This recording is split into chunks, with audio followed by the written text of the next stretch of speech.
What is going on? And welcome back to another tantalizing episode of Off the Schneid. I'm very excited for this episode. If you've watched my channel for any amount of time, you know how serious I take the mock draft or take the NFL draft and all the work that I put in. So I've been in the lab. I think I haven't streamed in like 10 to 12 days, something like that. Putting together the mock draft. It's my favorite episode every single year. I'm super excited. I hope everybody likes it. Let me know what you think. If you're new to the channel, you'll find out how serious I take this and how much work I put into it. And if you want to comment, you're an idiot, that won't happen, blah, blah, blah. Like, give me a little more context than that. I really hate when people comment like that. But if you want to give a conversation, let's have a conversation. So the first thing I want to do, I always like to start out with my process, what I do, how I look at this, how I try to understand what's going to happen, who's going to get picked where, what's going to go down. So as you guys know, let's say what's up to the chat first. We got Jeff T in here, the 1-1 to the Raiders. You're overpaying, man. I don't think that's, I don't think that would happen. We got Hartman here. He's got a popcorn out. Appreciate you, Hartman. I'm tantalized. I hope you are. Doc's in here. What's up, man? Appreciate you. What else? I'm looking forward to your draft. Thanks, Putt Daddy. Appreciate you. The OG of the chat, Putt Daddy, right there. Shout out. So first things first, everybody knows I rank all of the prospects. So I go through every year, rank everybody. This is the wide receivers. I just want to show that I watch tape. I take notes on all the guys. I rank them, blah, blah, blah. I don't do offensive linemen or defense. Obviously that'd be just too much work. I'm not doing that. If I'm being perfectly honest with you, it's a little bit too much work considering the work that I already do. So that's one portion of it. I go through and let's share this one. I go through all of the teams, all of the depth charts, and I figure out what I think their needs are. Need 1, 2, 3, 4, 5. What do they need? What are the pressing issues? What do they have to fill right now? How close are they competing where they just need a piece here, a piece there, or do they just need talent across the board? So I go through every single NFL team, look at their depth chart, figure out what I think they need and where they want to go in the draft, and what they're gonna, how they're gonna maneuver through that thing. So that's a portion of it. Let's pull up now let's get rid of these. Let's get rid of all of these. Don't need the Excels anymore. Then how do I find all this stuff? So first and foremost, there is the depth charts. I use ourlads.com. It's fantastic. I know a lot of high level kind of guys use ourlads.com as well. If you can bear with the ads, it is what it is. But this is the site that I use to go through, and we'll pop back and forth between this and the mock draft to kind of emphasize, who's getting picked where and why I think that's the case. So the depth charts, ourlads.com, fantastic resource. And then for any trades that happen, it's not just like, oh, they're going to trade this for this and just force it through, and that's what happens. No, I go through and figure out previous trades that happened and try to make it close to previous actual trades that happened, not what's recommended in PFF, but what trades have actually happened in recent memory, sort of a thing. So that's what I use when I'm making trades in this thing. And last, NFLrumors.co. This is in the read view. I think the read view is much, much better. So it's got all the visits, 30 visits, combine visits, pro day visits, all that kind of stuff. That's another resource that I use heavily when we're doing this. And then just Twitter itself, Google, you find some nuggets here and there that I'm very confident that, there's going to be some nuggets that most people probably didn't know, and led me down the path to kind of connecting the player to the team. So that's how we get to where we get to, essentially, right? So let's begin. Let's get going. So we're going to do all the teams, obviously. Just the first round is all we're doing here. I'd love to do more than one round, but I would probably not stream the second round. So let's get into it. End of the draft. Start the draft. We start at the 1 spot. every year, the worst kept secret is 1, maybe 2, 3, 4, 5. Let's get a little sip before we go. Cheers. The 1 is always the worst kept secret. Every year, we all know who it is. This year, it's Fernando Mendoza. Great selection. He's been the number 1 pick basically since that Indiana Penn State game where Omar Cooper had that unreal catch at the back of the end zone. They stay undefeated, national championship, Heisman, pretty set and forget. There's nothing to really talk about here. There never typically is, if I'm being honest, at the 1 spot. So let's just get that one over with. Fernando Mendoza, number 1 to the Raiders. Done deal. There you go. Then the draft starts. Realistically, it's pretty wild from here. Like anything can kind of go from here, except Jeremiah Love's not likely to get drafted by the Jets here. Is somebody going to trade up to 2 to draft Jeremiah Love? Maybe. I doubt it, but I highly doubt it. I think that's, the Cardinals are basically saying, oh yeah, we're going to draft Jeremiah Love, maybe to get someone to trade up ahead of them so they can get the guy they want, whatever. So is that going to happen? I doubt it. The Jets have talked about wanting to potentially move down in the draft. Do they do that? I'm not so sure anyone's willing to trade the draft capital that's necessary to get up to the number 2 spot. So is that going to happen? I don't know about that. There's obviously the David Bailey situation where his 30 visit gets canceled with the New York Giants. Is that a big deal?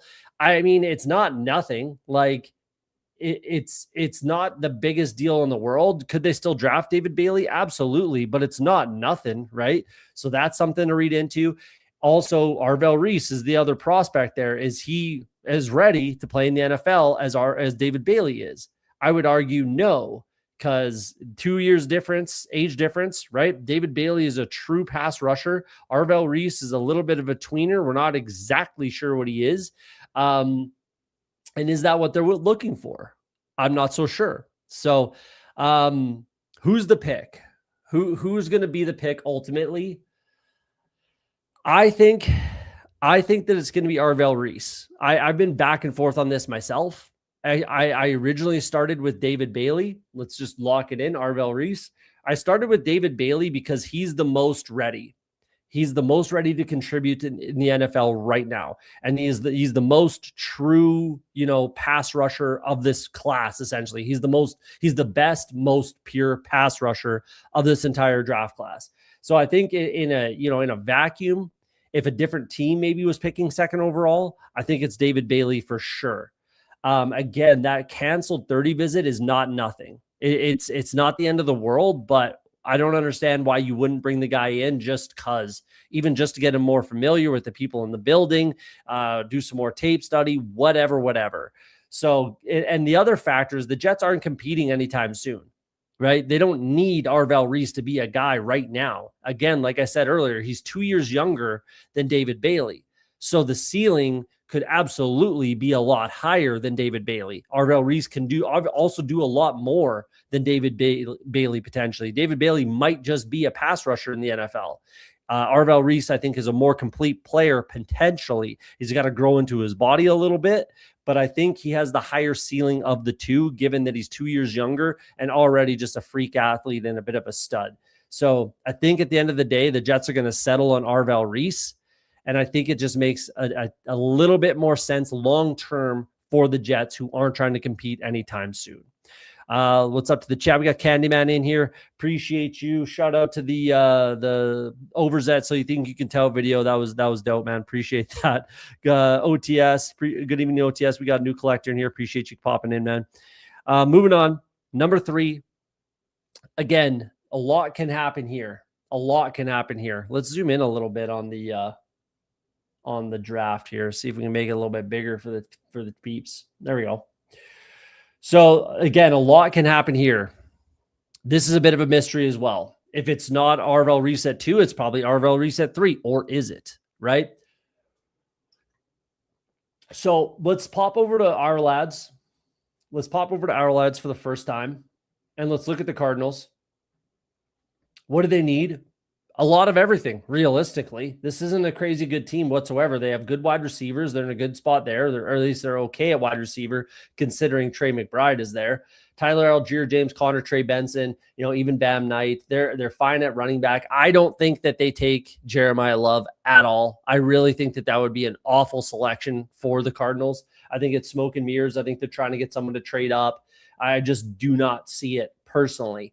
What else do they need? Obviously, on the defensive side of the ball, they need some help. Josh Sweat is very, very good, but that's all they have as far as pass rusher. B.J. Ojulari just hasn't been that guy. Baron Browning was better with the Broncos, and he's kind of, turned up as a dud over here in Arizona. Zaven Collins just never got there. He's always been a tweener. Again, is he an off-ball linebacker? Is he a pass rusher? I think they should have just worked him in as a pass rusher, but here we are. He's kind of just a tweener. Defensive line, they thrown a first-round pick the last 2 years at the defensive line, so they got to be okay there. Brought in Billings, brought in Roy Lopez. LJ Collier is still there, so I'm not so sure that's the direction that they want to go.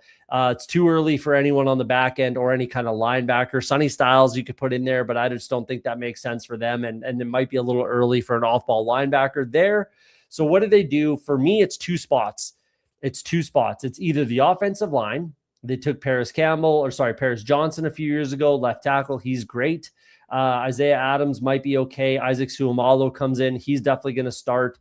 Their center's name is hard to say, but he should be okay. Huge hole at right tackle. So right tackle is definitely on the menu for them. Then it's pass rusher. Like I said, Josh Sweat, Zaven Collins, that's about it. So those are the two spots, right tackle and pass rusher. So who do we have at right tackle? Francis Mauigoa. Hard to say that name. Mauigoa. We're going to go with Mauigoa. Francis Mauigoa. That's the selection. Or David Bailey. And who's it going to be? Right? Well, for me, they bring in, obviously, Matt LaFleur. And this will be not a common thread throughout the mock draft, but a lot of times the way I feel we see drafts go is if it's a new coach, we'll say. So if it's a new coach, if it's an offensive new coach, a lot of times he thinks he can help the offense and we'll get some help on the defense in the draft. If it's a defensive coach, I can help the defense. Let's get some offensive help in the draft. And you'll see that a little bit more throughout the mock draft here. So that's kind of the way for starters, the direction that I think they go with the Cardinals. I think they would love to trade down. They would love to get a first-round pick next year, potentially for a quarterback. But it just doesn't materialize. Again, no one wants to pay up for the third overall selection, essentially. So a deal doesn't materialize. Now, I think I think starting, again, we'll start right now and we'll continue it's again going to be a common theme. This is a terrible year. This is a terrible draft year. There is just zero talent in this draft, if I'm being honest. There's not a lot of talent. Outside of the top maybe 8-9 players, something like that. Are there going to be some studs in this class? Of course. Absolutely they're going to be. And they're going to be in the second round, third round, fourth round, potentially, late in the first, whatever. There's going to be studs in this class. Don't get me wrong, but you tell me who they are, because I don't know. That you put your thumb on who those studs are going to be. So I don't even remember where I was going with that, but there's not a lot of talent in this draft class. Oh yeah. So it might be a little bit about relationships is kind of where we land, right? Who fits where, who has a relationship, right? Where can we find some commonalities essentially? So looking at who's the defensive coordinator for the Arizona Cardinals, it's Nick Rallis, right? The defensive line coach for the Texas Tech Red Raiders is a very difficult name to say. MRJ Albury Sr. He's the defensive line coach for the Texas Tech Red Raiders. Nick Rallis, the defensive coordinator for the Arizona Cardinals. They worked together on the same staff with the Minnesota Vikings in 2020. So there's some connection there. Defense, defensive line. Nick Rallis is a defensive guy, obviously, right? And then you just plug it and play, right? It'll help the defense right away. So you plug and play David Bailey, plays alongside Josh Sweat for the next, 3 years roughly. Josh Sweat's 29 years old. So it's going to give you a good start, and it's going to help that defense right away. So that's the kind of direction I think they go here. It could be right tackle. It could be Francis Mauigoa. They could try to trade down, but I think that might be a little difficult to accomplish. Hard to say, but that's what I think they do. If they stick and pick, I think it's David Bailey, just given that relationship. And again, like, he is the most pure, most NFL ready pass rusher in this entire draft class. And it's not even close to being close. So that's, and it's over Reese for sure. No question. So that's the direction that I think they go on that one. What do I think is the best position for this draft? Wide receiver. I think wide receiver is really good. Yeah. I think there's a lot of, I think wide receiver is good, but to be honest with you, like, picks, let's say 11 or like 14, picks like 14 through 50 are the same talent-wise, more or less. Like, there is no real discrepancy as far as talent and skill from the middle of the first round all the way to the middle of the third round, in my opinion. It's just a whole bunch of, role players, wide receiver twos, corner twos, guards, swing tackles, stuff like that. So, I mean, I don't mind the depth at certainly wide receiver. I don't mind the depth at corner. I think there's a bunch of good safeties. That's kind of what I would say on that one. It's very deep in the DB side, I think. In the defensive back side of this draft, I think there's a ton of depth. And it's all in the second and third round, mostly. So, and again, the discrepancy between corner 2 and corner 12 is super negligible, in my opinion. Flyfish says safety hands down. I don't disagree. Safety is super, super deep. All the DBs in this class, I think, are very, very deep in this draft class. So, Caleb Downs for favorite player in this class. We're gonna get there eventually. Next up, we have the Tennessee Titans. Again, this draft class is exceptionally light on blue chip players, right? Who's the number one who's the number one player in this, probably in this entire draft? It's Jeremiah Love. I think it just makes too much sense. I don't necessarily love the selection, but he's just an absolute weapon. And I think you make that happen. I'm not going to dig too deep into this one. I don't think there's a crazy amount to talk about here. They need some weapons for Cam Ward. And this is the best weapon in this entire draft. And it's not even remotely close. Tony Pollard and Tajay Spears are both on the last year of their contracts. They can save $5.25 million if they cut or trade Tony Pollard, which I think is most likely, and we'll see what happens down the road. And again, this offense is emerging. They could use a running back to stabilize the whole thing. Well, I mean, they still have, like, again, Pollard and Tajay are fine running backs, but I think that they could use a talent and a weapon like Jeremiah Love. With the second-year quarterback, with a soft offensive line. This offensive line needs a little bit of work as well, but I think that's the pick. I'm not going to spend too much time. I think it's Jeremiah Love just because he's the best player in the draft, probably.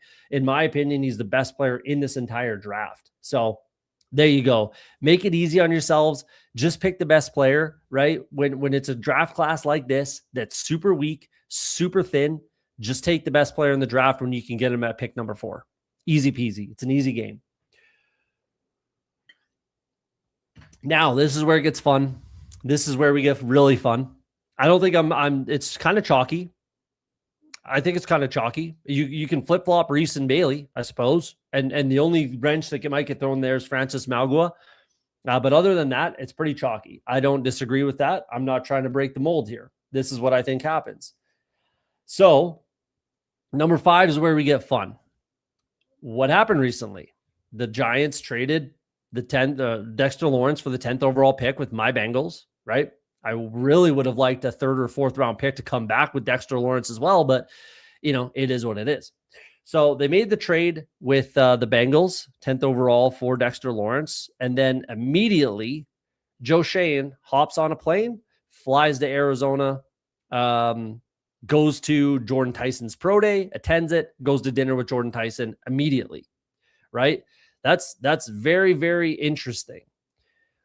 Couple reasons why, right? They had just the 5th overall pick, right? You have 5th overall, and then you don't pick to the 2nd round. You maybe move around a little bit, but now with that 10th overall selection, they have some flexibility on what they could do.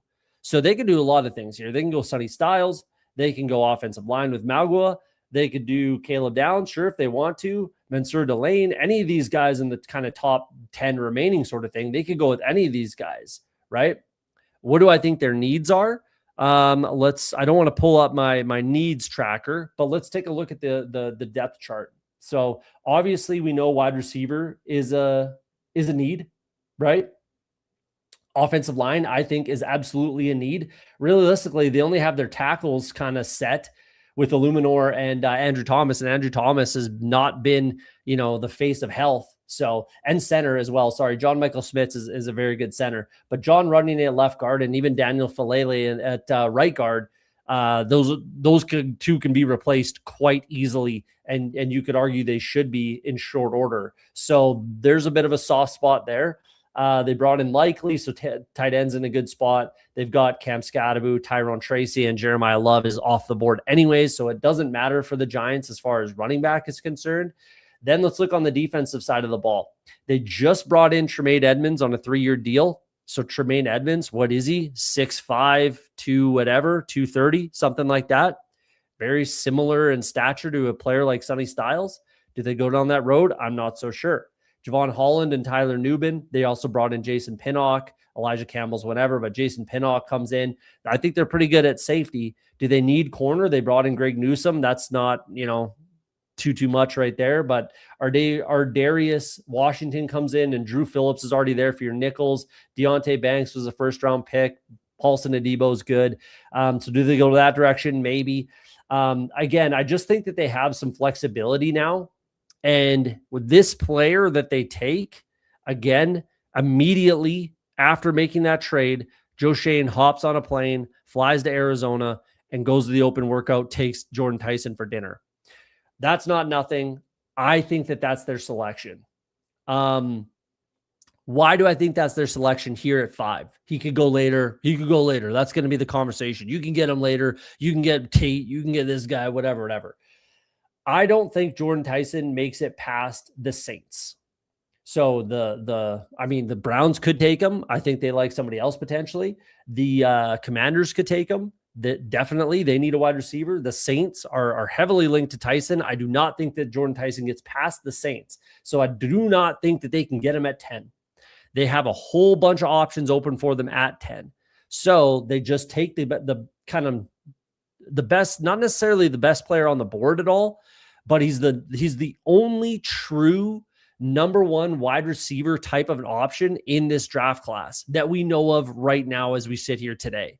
Right. We 2 years down the line, I don't want to hear about the 3rd-round guy that became the all pro, right? As we sit here today at the top of the draft, the wide receiver that feels like the most likely to be a number 1 option in any offense in the NFL is Jordan Tyson. And I do not think anyone can argue that.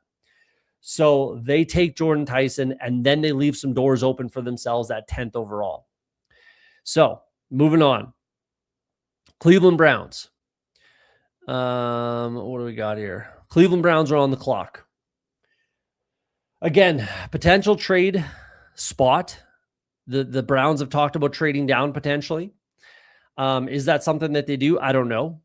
A couple different options for the Browns as well. They have a huge hole at left tackle. DeJuan Jones is not a left tackle. DeJuan Jones is a right tackle, number 1. Number 2, he's had a season-ending injury in each of the last 3 seasons. They brought in Titus Howard to play right tackle. He's still there. I think that's a huge hole. He was a 4th-round pick, so it's not like they're tied to him financially. So they need a left tackle. Zion Johnson's very good. That's a great get for them. Elton Jenkins, another great get. Tevin Jenkins is perfectly fine. I think this offensive line is in a good spot outside of the left tackle spot. So huge hole. Wide receiver, obviously a massive need for them. Do they go, let's say, tight end? Sadiq, I think that's way too early for him. And they have Harold Fannin. I do not think that makes any sense. Why running back, quarterback are off the table. Defensive side of the ball, this is still a pretty good defense. They could definitely use some work for sure. Corner is a need. I think linebacker's fine. They're good there. Pass rusher, they could still use some help, even though they have Myles Garrett. Obviously, they could plug up the middle, but Mason Graham came in last year. I think they like him. Mike Hall was a second-round pick 2 years ago, right? So who's the pick? I think here it's either, again, left tackle or wide receiver. And looking at what the Browns did, they had a combine interview and a 30 visit. And then Andrew Berry called this player a trapeze artist if he were not a wide receiver in the NFL, and then used the word excellent literally 4 times consecutively when describing this player. Excellent, excellent, excellent, excellent player. Who is that? It's Carnell Tate. I think Carnell Tate said literally that he feels comfortable in this offense. He can see himself being with the Browns, blah, blah, blah. Ohio, local kid. He stays in state, goes to the Cleveland Browns. Carnell Tate's the number 1 wide receiver in Cleveland, I think, moving forward. Pretty easy click, I think, for them. Still have some draft capital. They can move around later in the draft. They can move down. They can move up. They have some flexibility later in the draft. I think they stick and pick at 6, and they take their wide receiver of the future who can do a little bit of everything. So, Emo Cowboys in the house. Appreciate you, dog. Appreciate you. We're at 7. 1 through 6 goes Fernando Mendoza, Arvell Reese, David Bailey, Jeremiah Love, Jordan Tyson, and Carnell Tate. No trades yet. A little bit of a wide receiver run at 5 and 6. And now the Washington Commanders are on the clock. What direction do they go? A lot of people seem to think that if Sonny Styles is on the board for the Washington Commanders, they snap him up. I think everybody would agree for the most part that they're going to go defense. Let's pull up their depth chart quick. Let's pull it up quick, because what they've done in the offseason as far as what they've gone after in free agency, I think tells us the story here. So Charles Omenihu comes in, Odafe Owe comes in, Dorrance Armstrong's still there, right? Drake Jackson, former second-round pick, Dietrich Wise is there, Javon Kinlaw, right? This is a pretty quality pass rush team. Tim Settle comes in, Shai Tuttle's still there, Jay, I believe, or what does he go by? But Jerjon Newton, Deron Payne is still there. They brought in Kayvon Chase on, right? Their pass rush is actually in a pretty good spot, if you ask me, with the additions of Odafe Owe and Kayvon Chase on. Charles Omenihu helps, like I said. Tim Settles just clogs up the middle. That's a good spot for him.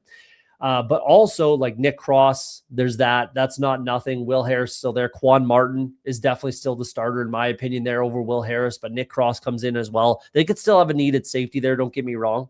Amik Robertson comes in, nickel corner. He's very good, but is he going to be their starting nickel corner? I'm not so sure. Trey Amos, their second round pick last year. Akila Weatherspoon is a good, depth player, but you don't want him starting for you. So what do? Offensive line, they could use a left guard, right? Are they taking a guard at 7th overall? I wouldn't. So no. A wide receiver is definitely still a need, but with Tate and Tyson both off the board, do they really want to take Mekhi Lemon or reach for another wide receiver? I just, again, don't think that makes any sense. So what do? What do they do? So they were the worst team in the NFL last year defensively. The Washington Commanders. They have to help this defense. Period. End of story. They have to help this defense. Mikey Sainristil, like I mentioned earlier, allowed the most catches in the entire NFL last year. He is not an outside corner. I think he's proven that last year. Mikey Sainristil is a dog. Don't get me wrong. I'm not hating on Sainristil here. He's a fantastic player, but he is not an outside corner. Durante Jones, who is the defensive coordinator for the Washington Commanders now, was the defensive coordinator for a college that goes by the name of the Louisiana State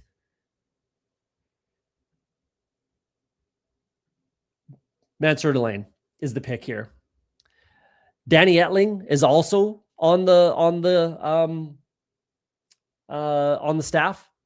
I think he's the assistant quarterbacks coach, former quarterback for the Tigers, right? So I just think that makes a lot of sense. Schrager and Daniel Jeremiah both have the Commanders picking defense. I think they would probably both have them taking Sonny Styles, but it's not even close. Like I said, remember earlier when I said cornerback 2 to cornerback 12, there's no difference. It's because Mansour Delane is the guy. He's the dude. He is by far the number one corner in this draft class. It is not even close. So it's a relatively easy click. And then you have Trey Amos, who's your second round pick last year. You have Delane, and then you have Sainer still in the nickel in the slot. And then you're with the additions in free agency, this defense just got a makeover for the better. And I think the Commanders, could turn that weakness into a strength next year. I think that's the pick. I think it makes the most sense. Again, who is their linebacker? Tremaine Edmonds, right? No, Leo Chenal. They brought in Leo Chenal. Guess what Leo Chenal is? 6'5", 230. Same thing as Sonny Styles, similar. Like, don't get me wrong, Sonny Styles is much more athletic and probably will be a much better player in the league than Leo Chenal, though Leo Chenal has been fantastic in the NFL. If you don't know that, go watch some tape on Leo Chenal. He's been fantastic for the Chiefs, and he signed a big deal to come here with the Washington Commanders. So I think that they go on the back end of this defense, and it's Mansour Delane over Sonny Styles is what I think happens here. Again, that LSU connection is not nothing either. So again, relationships. I think that's going to play a role here. So the defensive coordinator for the Commanders used to be the DC for the Tigers and LSU. And again, Etling, couple other connections. I think it makes sense. At 8, New Orleans Saints are on the clock. What do they do? What do they need? Let's not dig into the depth chart, but they need wide receiver help. Chris Olave and a bunch of other dudes. They need pass rush help, no question. So they've got Chase Young and no one else. Cam Jordan has probably retired. We'll see. He's still a free agent. Maybe he kicks on somewhere else, but he's probably not coming back with the Saints, at least not likely, right? So they definitely need some help there. They need help on the back end. They need help at safety potentially, right? So that's a lot of kind of holes that they have there. And I think that they would prefer, again, if it's Carnell Tate or Jordan Tyson on the board, I think they might go that direction. And they have been connected to Mekhi Lemon, so it's possible, but I just don't think that that's the way to go. And if they do that, they can get him a little bit later if they want. So this is where I think the first trade happens, right here. The New Orleans Saints trade 8th overall, and who do they trade with? They trade with the Dallas Cowboys, who picked 12th. Again, they have all those needs that we just discussed. You can get a player, one of those positions, at 12. You got a lot of options at 12. Move down, get some draft capital. They do have a little bit, but this is a team that has a lot of holes, and they want to be able to move around a little bit later in the draft, I think. Second round, again, where all the lump sum of talent is second round, third round. You can get a lot of guys that you can bring in and contribute right away, including, at the wide receiver position. So I think that they trade with the Dallas Cowboys. They go 8th overall. For 12th overall, 112th overall, and a 2020, an extra 6. They have an extra 6 next year to give up. So I think they go that direction, whichever one you pick. A 2027 6th round pick. We're going to force that through. It'd likely be accepted because it is a fair trade. But we're going to force it through regardless. So there we go. Dallas Cowboys make a trade. They trade up. What are they trading for? Again, with the last 3 picks, like I said, Mansour Delane, local as well. If he's still there, he might be the pick for the Saints. But with the last 3 picks off the board, it's pretty easy for the Saints. Like I said, they can get a guy at 12. This player had a combine interview and a 30 visit. Not only just this player, but a bunch of his teammates had a 30 visit with the Dallas Cowboys. So this past kind of offseason, or this past season, heading into this season, the Dallas Cowboys have hired a pass rush specialist, a pass rush consultant by the name of Brandon Jordan. Who has Brandon Jordan been working with throughout the offseason leading up to the draft? A kid by the name of Sonny Styles. That's the pick. Huge need for the Cowboys. Huge need for the Cowboys. And this kid can do a little bit of everything.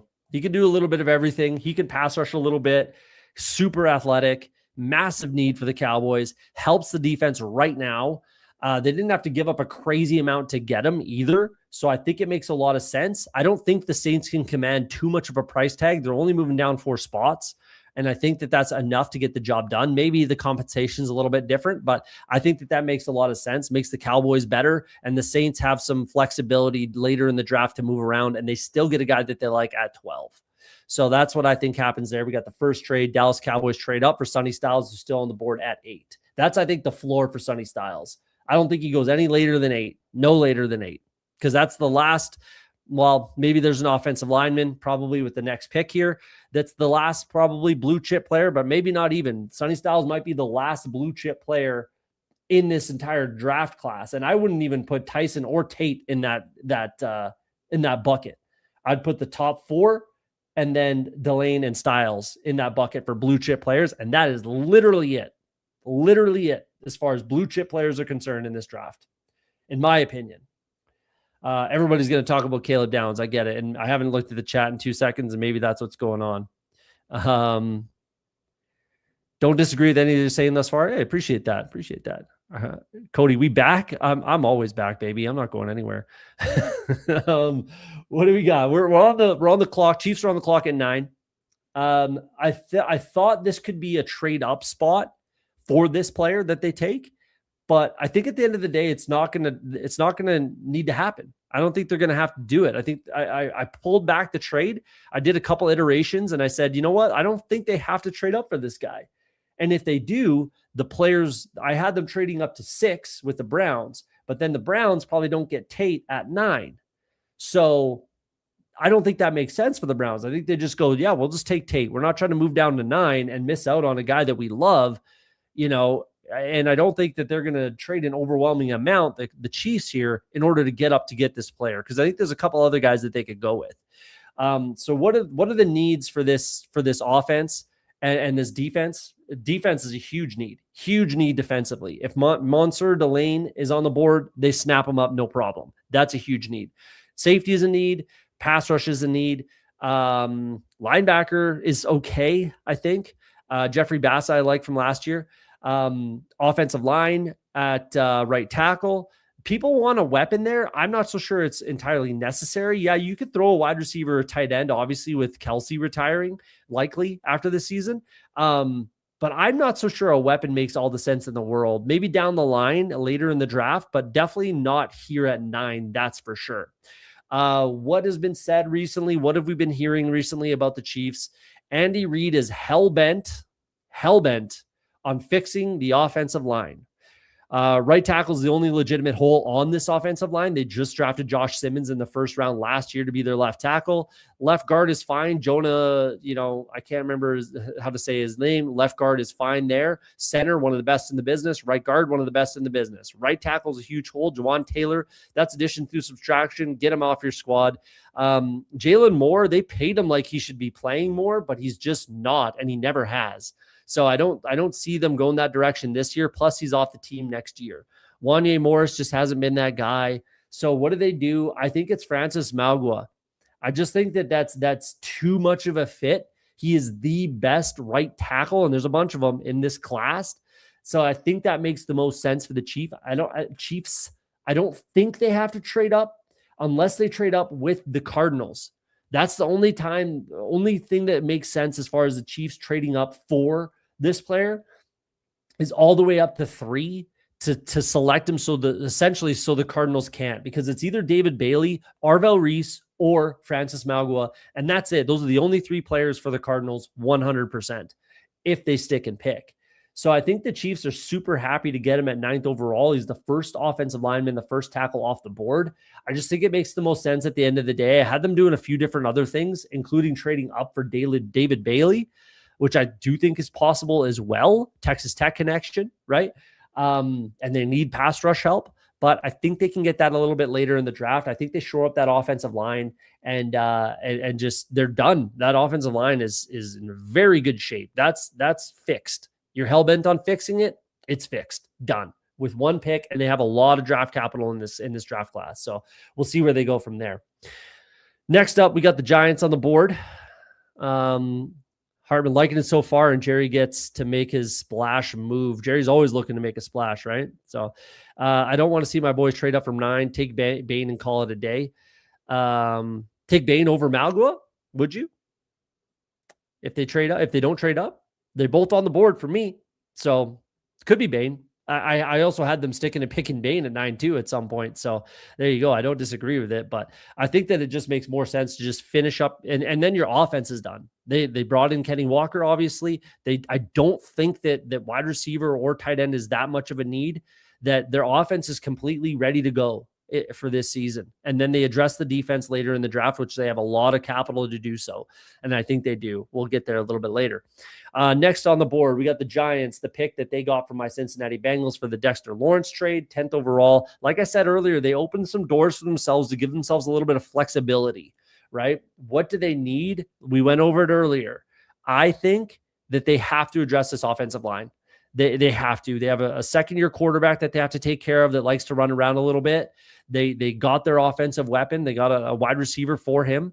The running backs aren't even a possibility. Jeremiah Love's off the board anyway, so they can't get Jeremiah Love, right?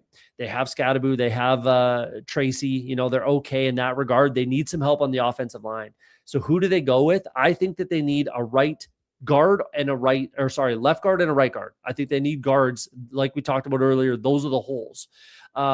So you might say that that's, Vega, Vega Ione. Tough name to say.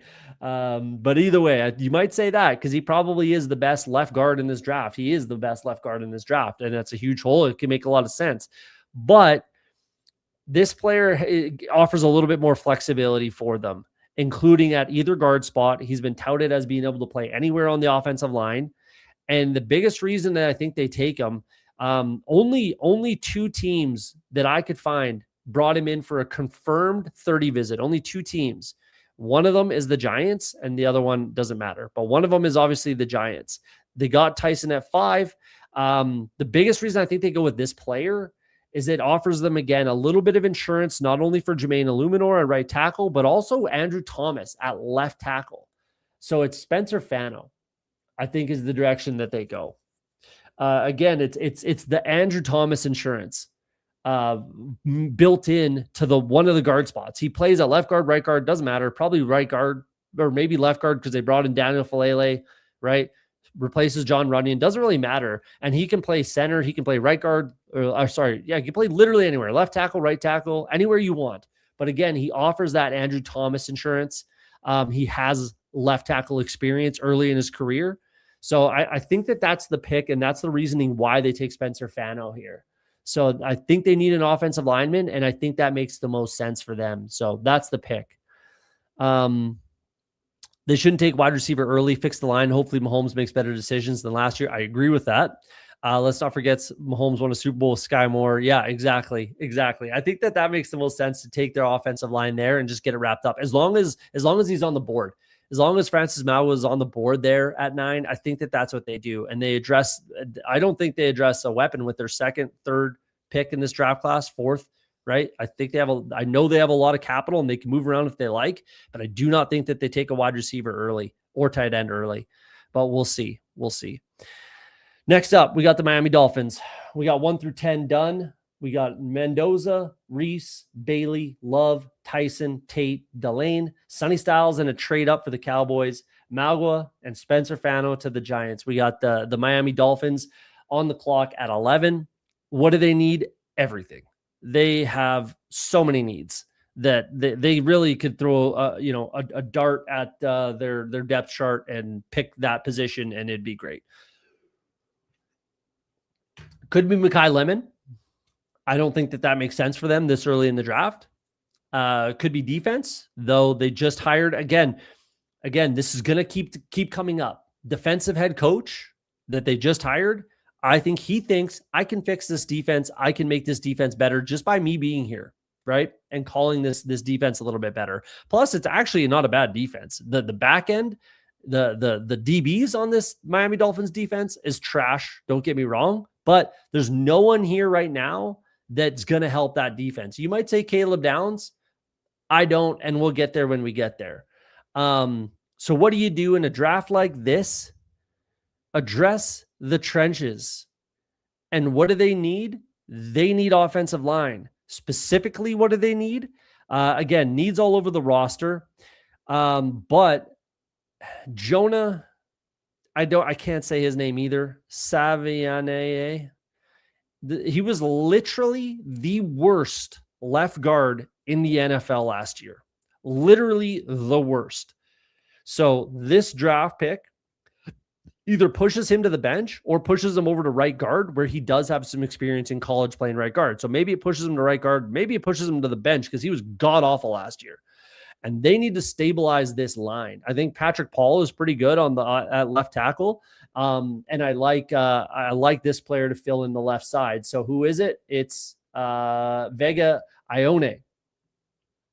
One of the beat writers for the Dolphins, I can't remember who it was. So this is the kind of stuff I go through everything. I Google everything and I look at all these articles, blah, blah, blah. I can't remember his name and I couldn't find the guy again, but he literally guaranteed, he says, I guarantee that they pick Vega Ione. He's going to, the GM, the new GM who comes from the Packers, who's overdrafted offensive linemen time and time again with the Packers. Well, the Packers did. I shouldn't say he did, but the Packers did, right? So that's another connection right there. Just go out there and hit yourself a single, hit yourself a double. There are no home runs in this draft. There's no home runs in this draft class. Hit yourself a double, get on base, take care of your offensive line, take care of your quarterback for the present and potentially the future quarterback. Hard to say. Running guy as well, right? Help the trenches, help the offensive line. Just get yourself a good, solid player. This guy could be an all-pro for 10 years. Make it easy. Set it and forget it. And again, guarantee coming from a beat writer. That feels pretty good. Not well known. I think that's the pick. Just realized picks 9 through 14, top need a wide receiver. There you go. There you go. That's funny. That's funny. We're going to get there. What do you think? What player do you think is an absolute lock to go to a certain team, not named Mendoza? I don't know, man.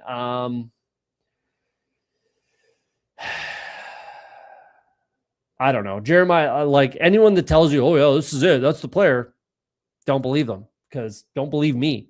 I think Jeremiah Love to the Titans is fairly certain, but I don't know. I can't say with any real certainty if I'm being honest with you. And I think anyone that says they're certain that this player goes here is a liar. So I don't even think I can answer that question, honestly, if I'm being straight with you. The New Orleans Saints are on the clock. Back end of the trade with the Cowboys, right? They have, again, tons of needs. They need a pass rusher. They need a corner. They're good on offensive line. They need a wide receiver. Mekhi Lemon's on the board here. He could be the play. I just don't think they go down that road. I think he's too similar to Chris Olave. I just don't think it makes a ton of sense for the Saints to go wide receiver right here. They got some draft capital from the Cowboys, like I said earlier, and they have a little bit of flexibility there. They can move up later if they want or make the selection there. I think that the selection helps this defense. If you remember me talking last year in the mock draft and just in general last year about the Saints, flipping this defense over from Dennis Allen to Brandon Staley is not and has not been easy, right? Those two defensive philosophies couldn't be any more different, if I'm being honest with you. So it's good. It has and it will take more time to fix and switch over that defense. And I think that they continue to do that in this year's draft. Do I think it's Caleb Downs? I do not. I do not think it's Caleb Downs. I do not think it makes sense for them to take Caleb Downs here. Who do I think they go with? It's Ruben Bain.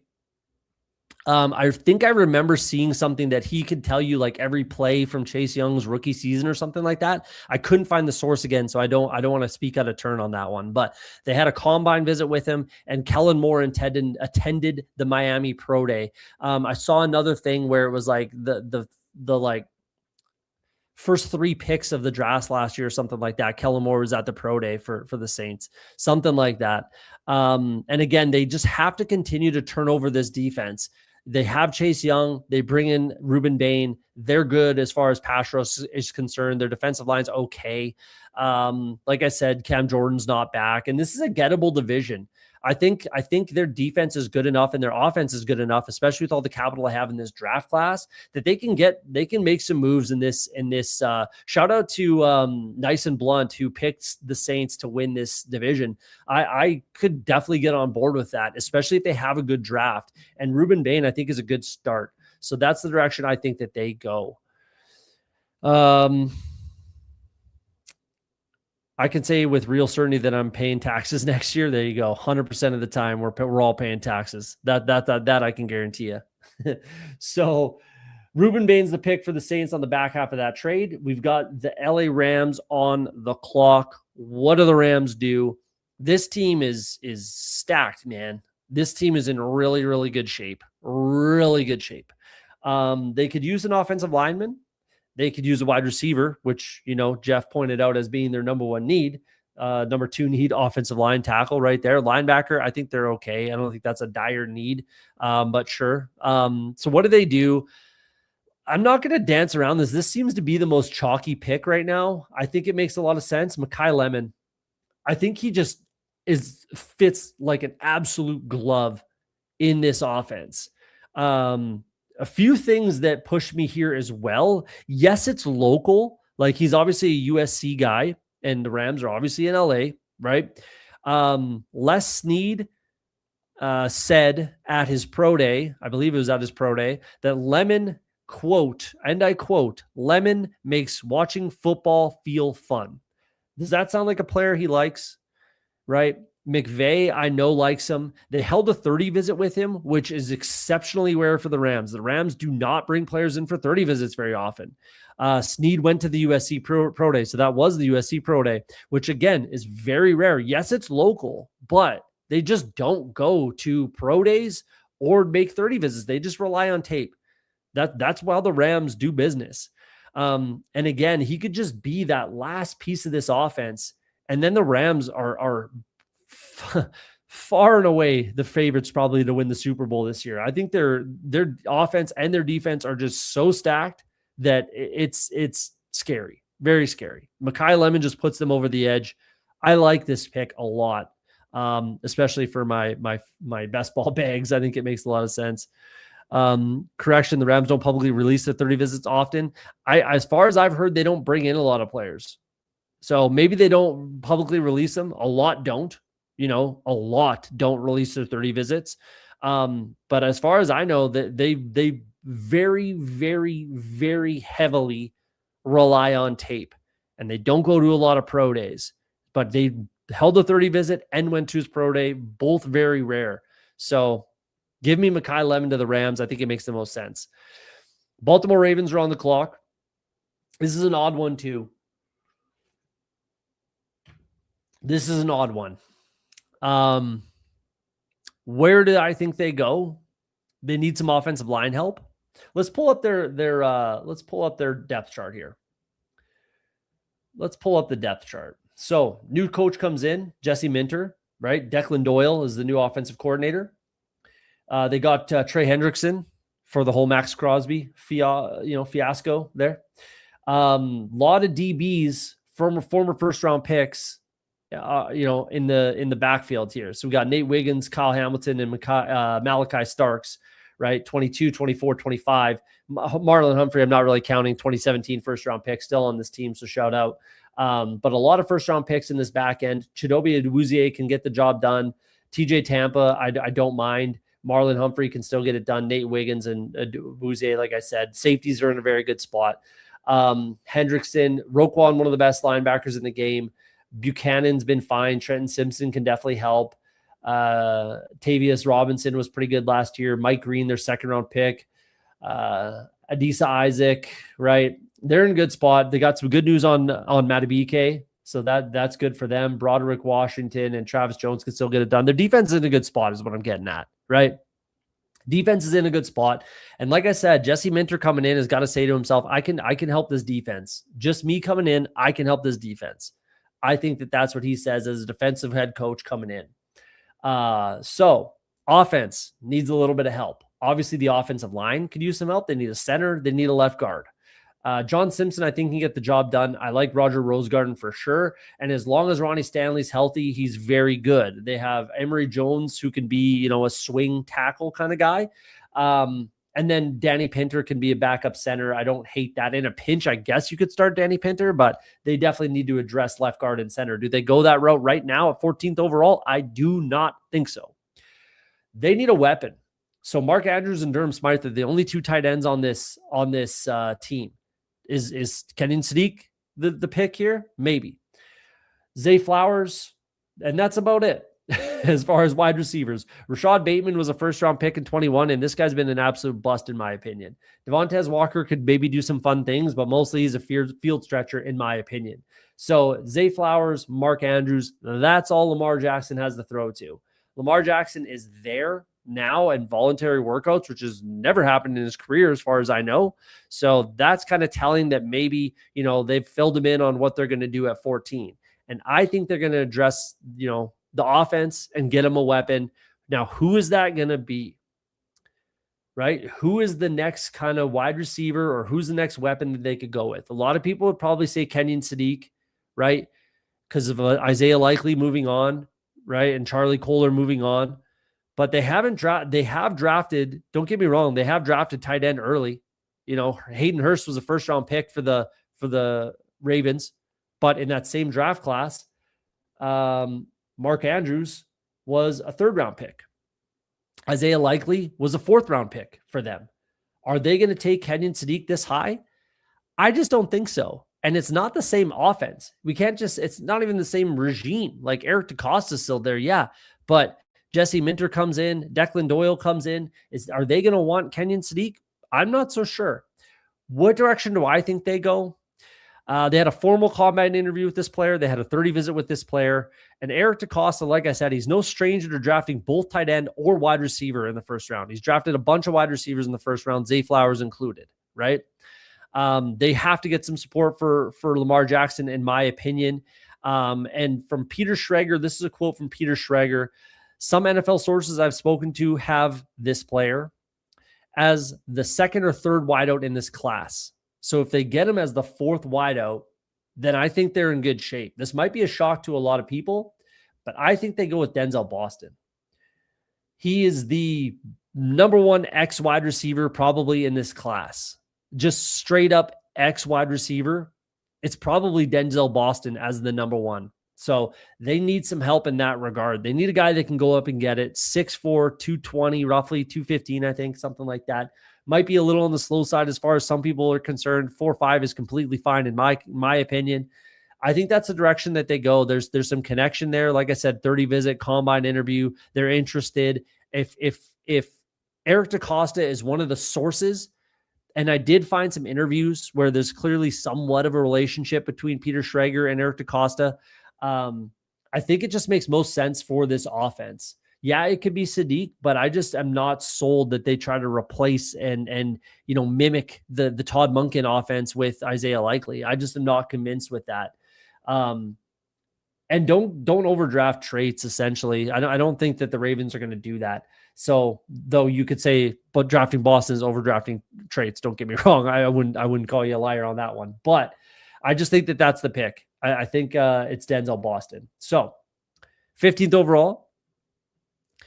Lamar Jackson has been pleading for the team to give him a big wide receiver. Devontae Walker could be that, but he's not a complete package. I absolutely agree. That's what they need. And again, I think like him showing up to voluntary is telling that maybe they said, listen, Lamar, we're going to get you some guys. We're going to get you some help this year, this draft, 14th overall. We're getting you some help. If Denzel Boston's there, we're taking him. We have him ranked at number whatever. I had him ranked higher than, or I had him ranked at 4. But if some have him 2, 3, whatever, and he goes as wide receiver 4, that's all fine and good. I think it makes sense. I think that's the pick. Moving on. 15th overall, we're almost halfway there. One more pick and we're halfway there. 15th overall, Tampa Bay Buccaneers. What do? They've got some holes. They need some help. I do not think that they pick here. I have a trade. Don't ever, I mean, they have, I think, all their own picks, right? They have all their own picks, so that's fine, but they have a lot of holes. They need some help, especially on defense. They need a lot of help on defense. So I think that they can get away with trading down, and I think they do. Who trades up and for what? I have the Pittsburgh Steelers trading up. They have a lot of draft capital. 5 picks in the top 100. That's a lot for the Steelers that don't have a crazy amount of needs. They have some, but not a crazy amount. So I think that they trade up from 21 to 15. They also throw in 76 overall and 161. They throw in those 2 picks. Then the Tampa Bay Buccaneers pick back-to-back 76 and 77. Let's force through that trade. They are interested. Trust me, they are interested. Let's force through that trade. Steelers are on the clock. Why are the Steelers trading up? So we saw a little mini run at wide receiver here, right? Mini run here, wide receiver. Mini run at wide receiver. And the NFL draft is no like stranger to position runs, right? A lot of times when one comes off the board, the next comes off the board, the next comes off the board, and so on and so forth, right? So why are the Steelers trading up? I don't think we need to look at their depth chart, but I just don't think that the Steelers take any chances with the draft capital that they have. I don't think they take any chances with this player. I think they really like this player, and I think they need him for a specific need. We'll get there. They don't take any chances, especially with who picks next, the Jets. Who have the Jets been linked to at pick number 16? Who's the most chalky pick to go to the Jets at pick 16? I think if we all do the math, if we've been looking at my mock drafts and stuff like that, it's Omar Cooper Jr., right? I think the Steelers want, and feel like they need Omar Cooper Jr. So they come up and get their guy. Why do they take Omar Cooper Jr.? First and foremost, DK Metcalf is an absolute nightmare, I would imagine. He's a disaster waiting to happen. You never know what you're going to get out of this guy. He's an emotional roller coaster. He might not be in the future plans for the Pittsburgh Steelers, right? They've had enough issues with wide receivers that they really just don't need that guy, I think, in their locker room anymore. But he's still on the roster. It is what it is. They're not getting rid of him this year. Don't get me wrong. But this is a long-term play. Another reason, their head coach that comes in, offensive guy, Mike McCarthy, right? They brought in Michael Pittman Jr. That helps. That's great. But Mike McCarthy absolutely lives in 11 personnel. He is one of the most frequent users of 11 personnel in the NFL. 70+% of the time he's in 11 personnel. This team was about roughly 34% in 11 personnel last year. Mike McCarthy's last year with the Dallas Cowboys, 71%. They are going to play a lot of 11 personnel. It's going to be weird for Steelers fans because they haven't seen an offense like that in years and years and years and years and years. So that's another reason why they need a slot receiver, but guy can play anywhere. He can play outside as well, and that could be the future plan for Omar Cooper Jr. He might be the number one option on this team, to be honest with you. Mike McCarthy lives in 11 personnel. Beyond that, there's a lot of chatter, which is very true. The brother of Curt Cignetti, Frank Cignetti, is a senior offensive assistant with the Pittsburgh Steelers. There's that. Yes. Lesser known, I haven't heard it anywhere else, is the Steelers wide receiver coach by the name of Adam Henry was the offensive coordinator and wide receiver coach for Omar Cooper Jr. at Indiana when he was a freshman. So I think that makes all the sense in the world. They go up, they don't take any chances, and the Pittsburgh Steelers get their wide receiver. They get Omar Cooper Jr. I think it's a need for them. I think offensive line is absolutely a need as well. Don't get me wrong. They need a tackle, whether they move Faunua, I can't remember his name, for the tackle from Washington. If they move him back to the left side and Broderick Jones maybe kicks to left guard, or he's also been hurt, maybe they kick him back to right tackle. I don't know. So it's either a left or right tackle. I would think maybe you just keep Fautanu on the right side and draft a left tackle. Either way, they need a tackle. Don't get me wrong, and potentially a left guard. But again, with all the draft capital that they have, I think they can address that a little bit later. And in a pinch, Broderick Jones, Fautano can get the job done. Bring in a guard, you're kind of laughing. They need a weapon. And then maybe that entices Aaron Rodgers to come back as well.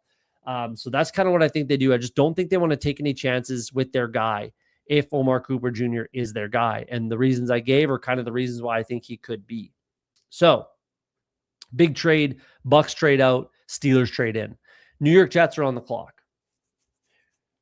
Earlier in the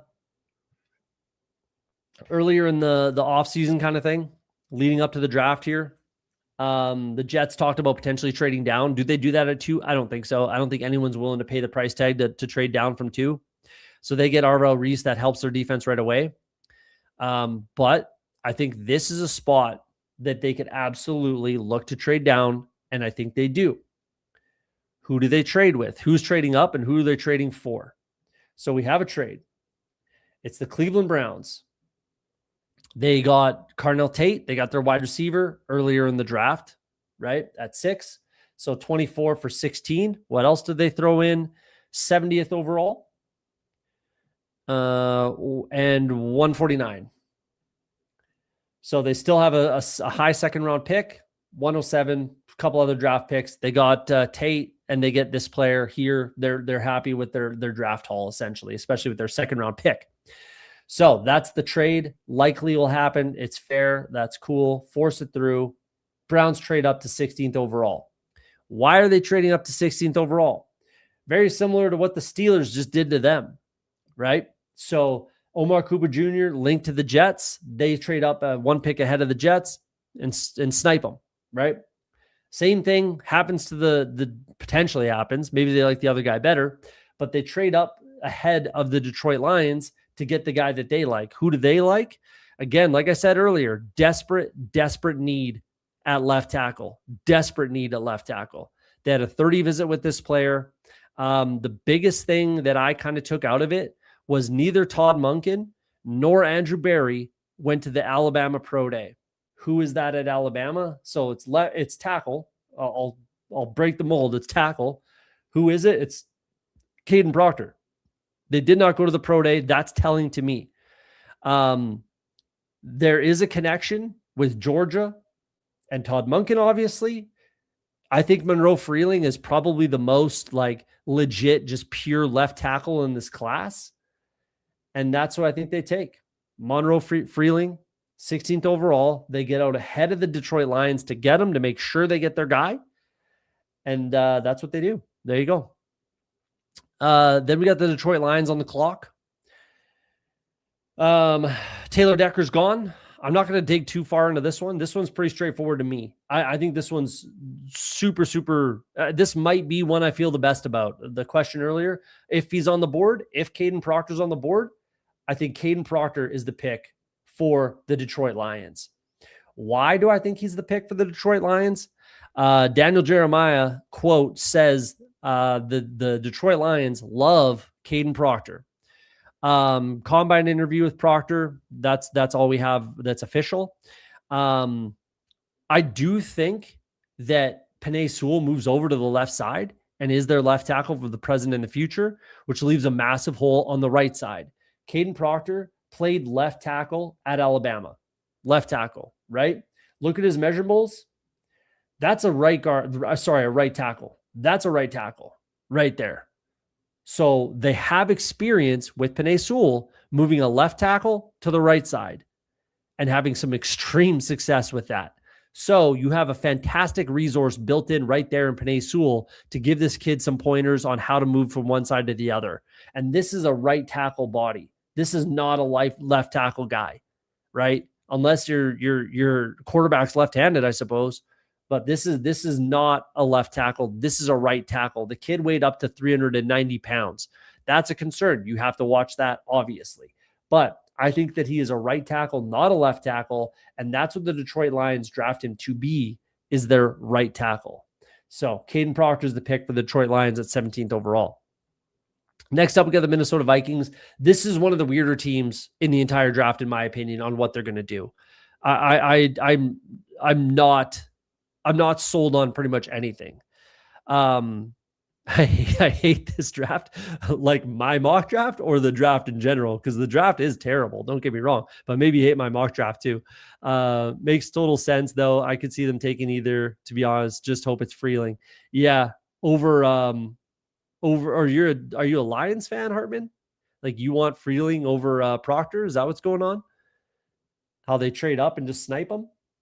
That's why they do it, I think, because they have to. They want to get their guy, and the Detroit Lions could take Freeling, and they just won't let that happen. But back to the Vikings, they're just one of the weirder ones. There's a bunch of holes. The salary cap has been mismanaged to shit. They, Harrison Smith might be retiring, so do they need a safety? Lions fan and prefer Freeling. Yeah, I feel you. That's why the Browns trade up, I feel like, because it's very possible that Freeling's the pick right there. So, but I think they're happy with Proctor. I think they're okay with it. And I think you will be too in the long run, but we'll see. They need defensive line horribly bad. They need defensive line. Are they going to go that route at 18th overall? I really don't think so. I think that's a little bit too early for that. It's possible. It's possible they go defensive line, but I think it's too early to do that personally. Do they need safety? I think they do. We're going to get into the safeties a little bit later. I just don't think that's the direction that they go. Who's the pick? This player only had 4 confirmed top 30 visits. I'm positive there was more than that, but only 4 confirmed, and one of them was with the Minnesota Vikings here. He'll basically, there will be no more excuses for this offense and for the quarterback. This player was comped to a former pass catcher of Kyler Murray by Lance Zierlein, and they actually are very similar, except for he's much more of a freak. It's Kenyon Sadiq to the Vikings. Lance Zierlein's comp for Kenyon Sadiq was Trey McBride, but Kenyon Sadiq is much more of a freak than Trey McBride is. The selection helps now. They reworked TJ Hawkinson's contract to get him out of there after this season, essentially. They didn't get rid of, but Jalen Naylor moves on to the Raiders, right? So they do need kind of like a slot type weapon, where they could have both Sadiq and TJ Hawkinson on the field in 11 personnel, right? Where Sadiq could be your big slot. The dude ran a 4.3. His 40 was the same as Jonathan Taylor. His miles per hour in the 40 was the same as Jahmyr fucking Gibbs. That's fucking crazy. At 6'3", 240, whatever, that is fucking nuts, man. This dude is an absolute freak of nature, Kenyon Sadiq. So I think that they can absolutely work with that, Kevin O'Connell, right? And you can line him up as your slot receiver, no question, in 11 personnel. I don't know if it'll be listed as 12, but it's 11, man. When it's Kenyon Sadiq, it's 11 personnel. And then TJ Hawkinson moves on. And again, then there's just like, there's no more excuses for this offense. Like we can't say, oh, there's this reason or that reason that this offense isn't excelling, or it's the offensive line, or is this, that, or the other thing. No, like you have everything you need.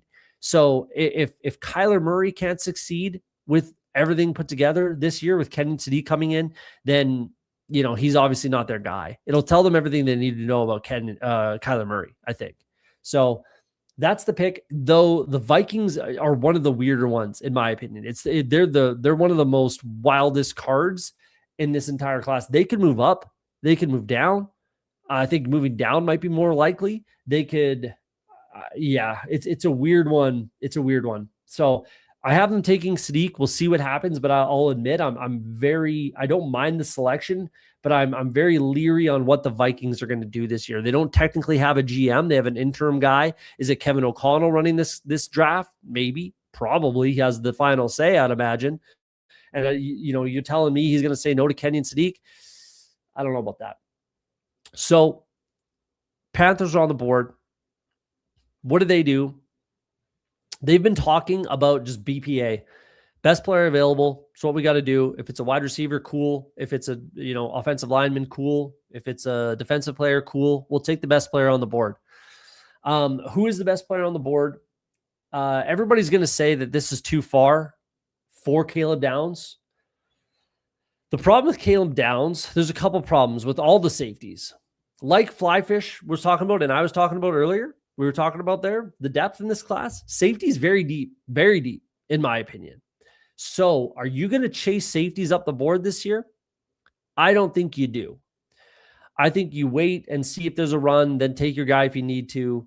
Play it by ear situation. Is Caleb Downs a top 10 player in this draft? In some ways, sure. But the problem, I have a few problems with Caleb Downs. A few. Number one, this is fantastic. Freshman All-American, two-time All-American. The dude's a stud. Don't get me wrong. The dude's a stud, right? So this is all good stuff. All the PFF metrics, all good stuff. I get that. The problem I have with Caleb Downs is he played on an absolute all-star team on defense. So if your safety isn't like doing a good job in a defense built like that, you got bigger problems. Like it should be pretty easy for your safety to look good in this defense. Not that I'm not necessarily taking anything away from Caleb Downs. It's just a fact. It's just true, right? The other problem I have, that doesn't mean that he's not the guy who everybody thinks he is. I'm not saying that either. What I don't love about Caleb Downs is he's 6', 205. That's what he is, right? If we look at safeties in the past that have been drafted in the first round, let's look at just two that come to mind to me. One that was drafted in the first round and one that was not drafted in the first round. Derwin James, drafted in the first round, 17th overall. I have Caleb Downs going 19th overall. Give me Derwin James over Caleb Downs every single day of the week. Why? Because I know what he is in the NFL. I don't know what Caleb Downs is going to be. Number two, he's friggin' 6', 205, right? Derwin James is 6'2", 220, right? Another guy first round, Kyle Hamilton, 6'5", 230, right? Like these guys, he also slipped and went 14th overall, Kyle Hamilton. So we honestly think that Caleb Downs is going in top 10. I just don't buy it. I don't buy it. For all those reasons already, there's more. So I don't buy it that you're taking a 6', 205 safety, that is special between the ears, but physically his body's not going to do what Derwin James and Kyle Hamilton can do on the football field. Another example on the other side of that, a guy that wasn't drafted in the first round, Nick Emanware, 6'3", 220, 230-ish, right? Ran a 4.3. He doesn't get drafted in the first round, and we're taking Caleb Downs in the first round. I have a hard time with it. I honestly think that Caleb Downs can slip further than this. He is the pick here because they do have a needed safety, a big needed safety, and theoretically he's the best player available, right? The other problem I have with Caleb Downs, he had a red flag at the combine for his knee. Now, this wasn't a red flag from certain teams. There's a lot of those pop up where certain teams have red flagged them. This was a combine red flag. There's no smoke and mirrors here. I've heard people being like, oh, that's smoke and mirrors, that there was something about his knee. The fucking combine medics don't give a shit. They're trying to find things wrong with these players. Like sometimes they find medical issues that are wrong with these guys that they need to know that they didn't, right? Garrett Nussmeier, he has a cyst on his spine. That's actually not a big deal, but can be taken care of. Where'd they find that out? At the fucking combine, right? There's no smoke and mirrors with the combine docs, all right? They're just trying to figure out, is this guy healthy or not? Period. End of story. And they found a partially torn meniscus, which is relatively easy to fix. Don't get me wrong. Could fix on its own. And a potentially degenerative ACL condition, right? That's a concern. Will Johnson last year fell out of the first round because of that. Another guy who's still on the board, Jermod McCoy right here, right? I'm more concerned about Jermod McCoy's knee than I am about Caleb Downs, which I think most people would be and should be. But those are my concerns with Caleb Downs. It just doesn't make any sense in the world to be taking him top 10, in my opinion. I'm not taking Caleb Downs or any of these safeties in the first round. I'm not taking any of them in the first round. That's just me. And we'll see where it goes from here.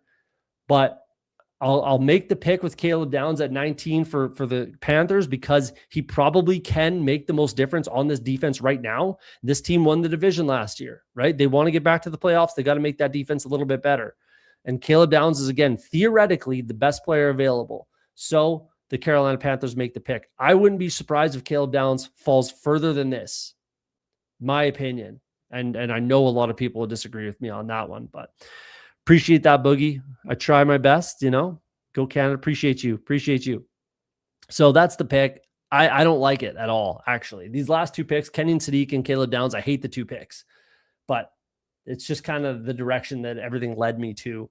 Let's rattle it off and keep going. We got Mendoza at 1, obviously. Arvel Reese at 2, David Bailey at 3, Jeremiah Love at 4, Jordan Tyson at 5, Carnell Tate at 6, Mansour Delane at 7, Sonny Styles at 8, Francis Maugua at 9, Spencer Fano at 10, Vega Ione at 11, Ruben Bain at 12, Mekhi Lemon 13, Denzel Boston, David Boston's son, at 14, Omar Cooper Jr. at 15, Monroe Freeling at 16, Caden Proctor at 17, Kenny Sadiq 18, and Caleb Downs finally comes off the board at pick 19, though I think he can slip further than that. Moving on, who's on the board? Dallas Cowboys. What do they need? This team needs defensive help. They've made that very, very clear throughout the offseason that they need help on defense. They don't have money to spend in free agency, so this is the only place that they can address their defense. They traded up for Sonny Styles. Great move, in my opinion. Trade up for one of the best defensive players in the draft. They need to continue adding to this defense. So who do they like? Who's on the board? Who makes sense for them?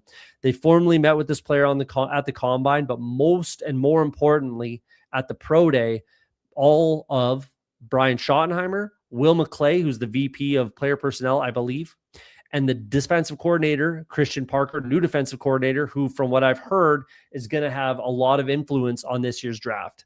No secret they'll invest in defense, and this gets them a little bit closer. And this player, I think, can contribute right away. I think that they want a guy that can come in and put in work right away and make this defense better right now.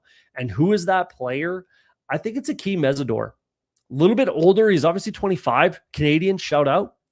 But I think he makes the most sense. And they went to that pro day to scout both Akeem Mesidor and Ruben Bain.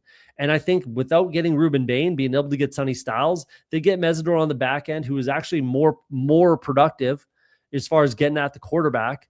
So I think that those two players, Sonny Styles and Akeem Mesidor, get them really close as far as getting that defense in a good spot. The defensive line's in good shape for sure with Kenny Clark, Quinnen Williams, and then what's his name? Aguitin. He came from the Chargers. I can't remember his name, but he's a solid defensive lineman as well. So I think that makes the most sense. Akeem Mesidor is the pick at 20 to the Cowboys. Back end of the trade, from the Pittsburgh Steelers moving up to get Omar Cooper, we have the Tampa Bay Buccaneers on the clock. What do? They need help on defense as well. The way that last year ended for the Tampa Bay Buccaneers, they couldn't stop a friggin' leaky faucet. They need help on defense. They could be the reason why Mike Evans is no longer a Tampa Bay Buccaneer, because he was not happy with how this defense played last year. They need some help. And where do they need help? The first defensive position on here for their needs, edge rusher. They need some help on the edge. They need to get after the quarterback at a much higher clip. That's no question about it. They brought in somebody, I believe, I can't remember. Let's take a look at their depth chart. They brought in Al-Qadim Muhammad. That's right. So that's a good get. And Yaya Diaby was pretty good last year. Chris Braswell hasn't really done much of anything. Anthony Nelson could be rotational. Muhammad Kamara could be rotational, suppose. But they need some help here. They need a guy that can help out now and in the future. But more than that, I think they need a player that's flexible. And they need a guy that Todd Bowles likes.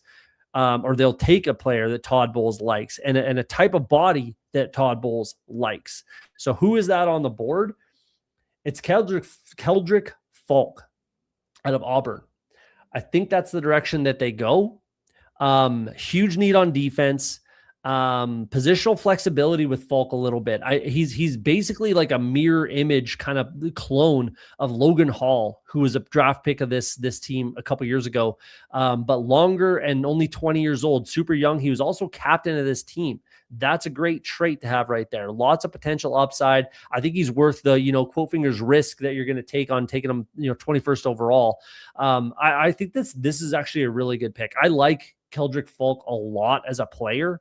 I think the Panthers could take him as well. I think the Cowboys could take him.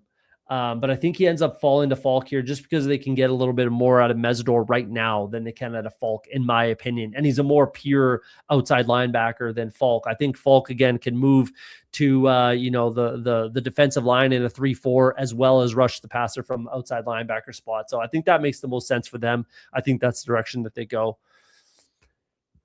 Mesidor might be drafted higher than Bane if he was younger. I would definitely agree with that. Like I said, he was more productive. He's more pure of an outside rusher, right?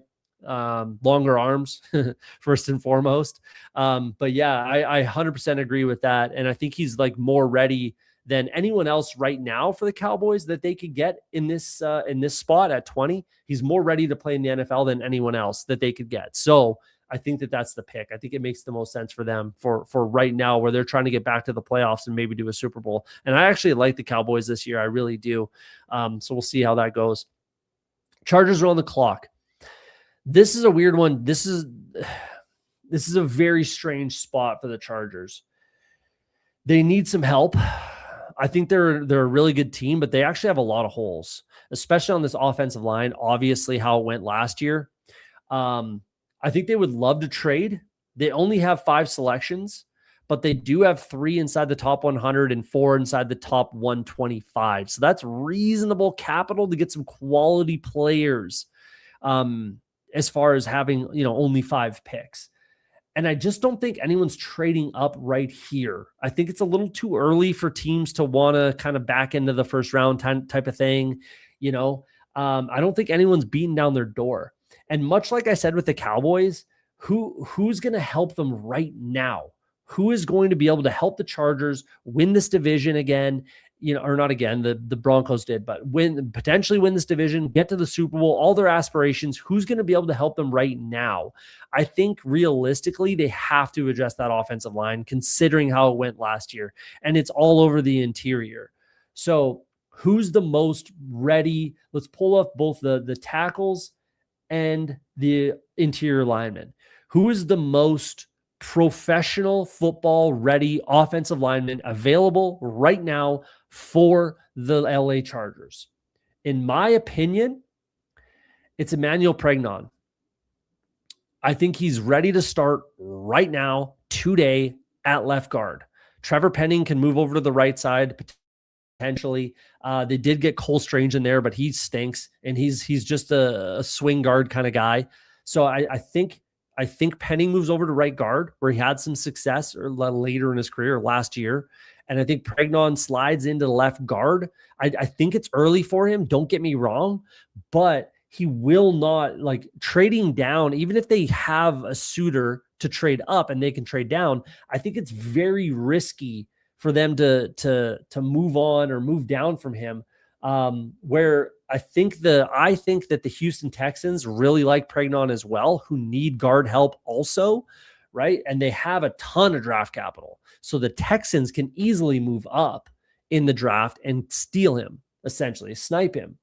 So I think they just say, you know what? We love him. There's the connection with Justin Herbert and the Oregon Ducks, obviously, right? What else did they do here? Did they meet? I'm sure they met. Oh, they had a private workout scheduled with Pregnon. A little bit older. I think he's 25 as well. But again, he's the most pro-ready offensive lineman right now. And I just don't think they want to take the risk of trading down and losing him. So they just pick him. He goes, what, 28th, 29th? Regardless, maybe early second, that's fine. It's not the end of the world, especially when you can plug him in right now. And I genuinely think that that's the case. So I think they just click his name, they just take him, plug him in, and they're in good shape. I really like that pick, actually. It's just probably a little bit too early. Don't get me wrong, but I do like the pick. Next up, we got the Philadelphia Eagles on the clock. What do they like to do? We know from the Jason Kelce situation that they like to draft a year ahead. We know from a lot of situations with the Eagles, defensive line, defensive ends, they like to draft for the future 1 year ahead of time, essentially. Who's retiring for this team? Lane Johnson. I'm a little bit surprised that he's coming back this year, but they have to address it. Like, he's going to retire at some point, right? They need to find the heir apparent. Jordan Mailata is 29. He's starting to get up there, but I think right tackle is obviously the more pressing need. And this player can kind of move around if necessary. And I just think this is, again, Blake Miller. I think it's fairly set in stone for the Eagles to take an offensive lineman here. Could be Caden Proctor, could be Monroe Freeling, could be Blake Miller. I don't know if it's anyone else besides those three. It could be Caleb Lomu, potentially. I don't think Max Einanker makes a lot of sense for them. I think it's either, in this case, it's either Caleb Lomu or Blake Miller, and I think it's Blake Miller. They had a Combine interview with him, and he's just super, super, super experienced at right tackle. Maybe the second best right tackle in this draft behind Francis Magua. So they get a good value there, I think, at the end of the first sort of thing. Blake Miller's a pick for the Philadelphia Eagles. Moving on to 24. This is the back half of the Browns trading up for Monroe Freeling. The Jets are on the clock. Who do they pick? They took Arvell Reese with second overall, obviously, and then traded down. Who's their head coach? Aaron Glenn. What position did Aaron Glenn play in the NFL? Corner. What's a big need for the Jets? In my opinion, corner, right? They had a 30 visit with this player, including and his teammate, which they didn't pick his teammate, in my opinion. Brandon Stevens, corner for this team, is 30 and could be moved on from after this year. So this player can still start this year, and then Brandon Stevens moves on. He's still a starter. He's a second generation NFL player, which I think Aaron Glenn would kind of like. Hopefully helps this team get an interception this year. It's not Jermon McCoy, who they also brought in for a visit. It's Colton Hood. I think the Jets take him here. A big reason they trade down is because they think they can get him here. I know the Chiefs like him. Potentially the Texans like him. Would they trade up to get ahead of the Jets? Maybe. But again, let's say it's the Chiefs trading up with the Chargers. Again, first and foremost, not very likely being in division. But also they would move behind the Texans. I don't think the Chargers want to do that. Do the Eagles want to miss out on Blake Miller? I highly doubt it. I think that the Chiefs, if they try to move up for Colton Hood, are going to be kind of handcuffed. And the Jets like him. They take him. I think that makes a lot of sense for that defense, helps the team for the future. For now, they're in good shape. I like that first round for the Jets, Reese and Hood. I think that puts them in good shape moving on. Hopefully they get an interception this year. So that's the pick. 25th overall, we got the Chicago Bears. What do the Chicago Bears do? What do they need? Well, the Chicago Bears were the 26th ranked team in the NFL in rushing yards allowed. Grady Jarrett isn't getting any younger. He's 33, I believe, and he would be a great mentor for this player. They had a combine interview and a 30 visit to back up the interest. And this player said that he believes that he is the Bears' number one guy. Who is it? Cade McDonald. I think that this is a great fit. I really like Cade McDonald as a player. I know Jordan Reed, the writer for wherever he writes, pretty good resource. I'm not going to, shit on him or anything, but he thinks that there will be no defensive linemen drafted in the first round. I disagree with that. I think that starting here, maybe more than one do. But I think that this is the pick. I'm gonna trust what he says, that he's their number one guy. They have to stop the run. I think this player makes a lot of sense. Once Grady Jarrett moves on, retires, whatever it is, they still need him, right? So I think that makes a lot of sense. The interest is there. They got to stop the run. 26th in the league, and it's stopping the run. You have to be better than that. Period. End of story. So I think they do that. They address it with Caden McDonald, who's probably the best run stuffer in this class and quietly had 3 sacks last year. So that's pretty good from the interior. I think that that's the pick. So the Bears clog up the middle with Cade McDonald. Buffalo Bills are on the clock. What do? A lot of people want wide receiver, obviously. Denzel Boston, Casey Concepcion maybe is linked here. Do they do that? I'm not so sure. I'm not so sure they do. I think they address wide receiver in this class, don't get me wrong, but the Bills actually quietly have a lot of needs. I think they could potentially use defensive line. They need an edge rusher to help Bradley Chubb and Gregory Rousseau. They could use some help at corner. They could use some offensive line help. Dion Dawkins is 32. He's not getting any younger. They definitely could use a wide receiver, like I said. And then if we look at the Buffalo Bills draft capital, it's not great. They don't have a second-round pick.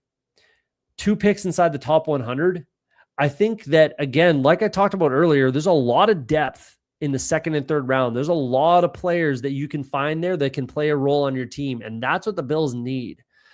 So what do the Bills do? I think they trade out. I think they trade outside of the first round. Who trades up and for what?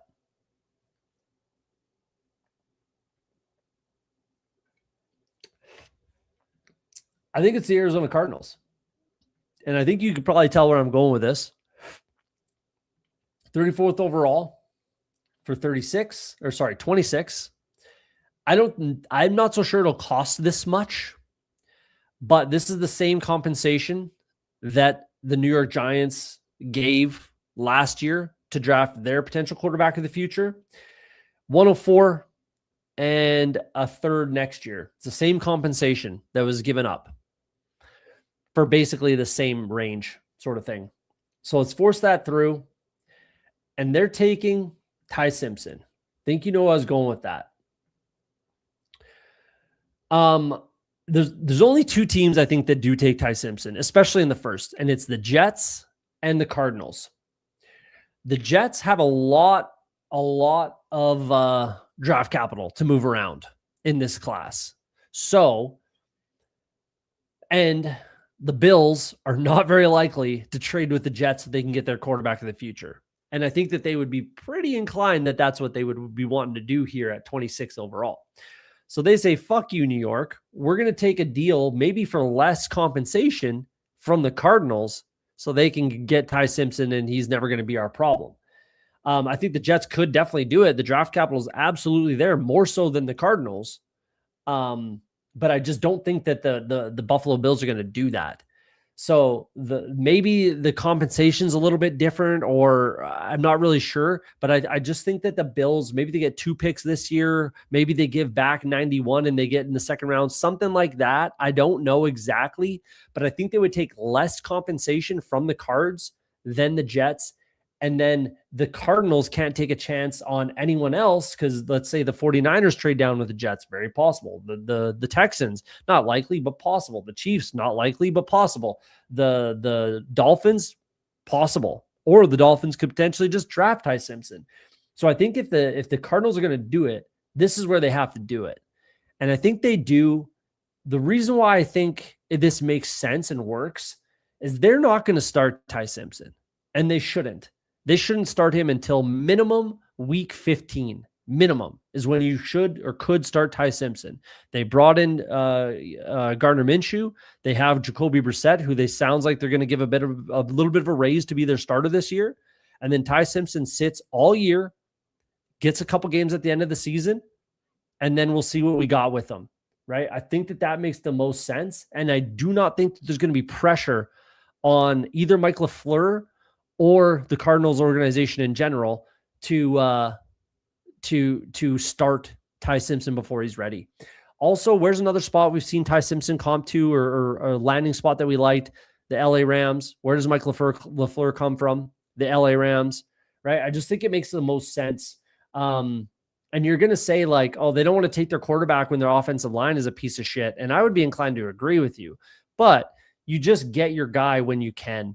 You take your chance, you get your guy, and it's very similar to what the Giants did, and they got their guy. Jackson Dart is the dude, but they can't start Ty Simpson, and I don't think they will.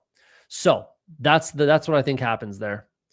The effort and passion you put into this is sick. Damn, dude, you need a network job. Put a tape out.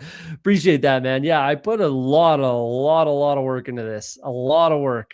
I think you're probably new to the channel, but my old mock drafts are the same. I put a lot of work into this. This is my favorite episode every single year.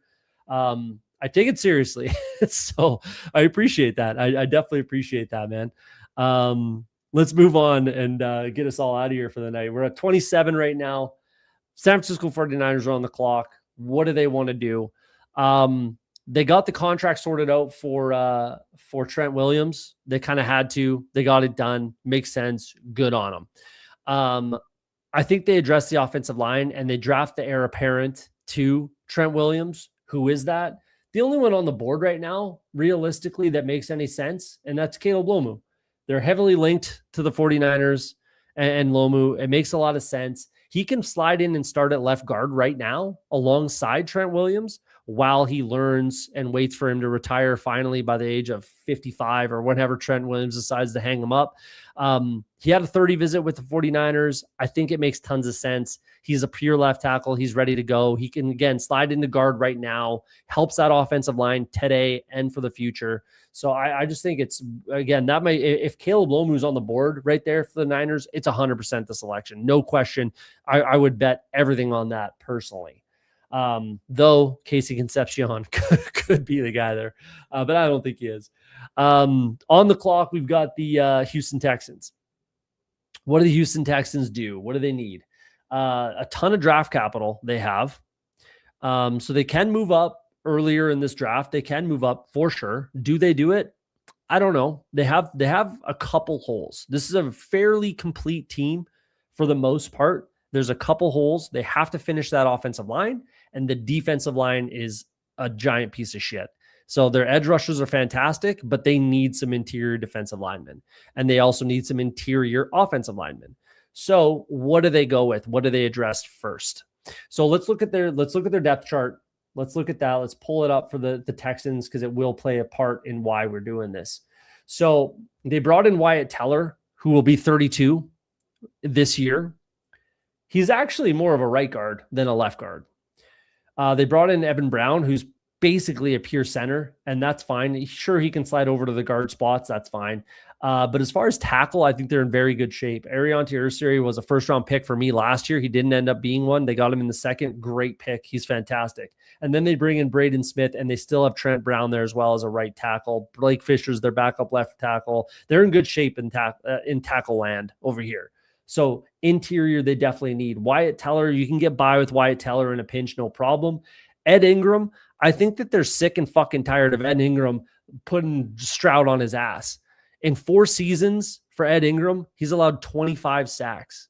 25 sacks in 4 seasons. That is unacceptable for a right guard. Unacceptable, no questions asked.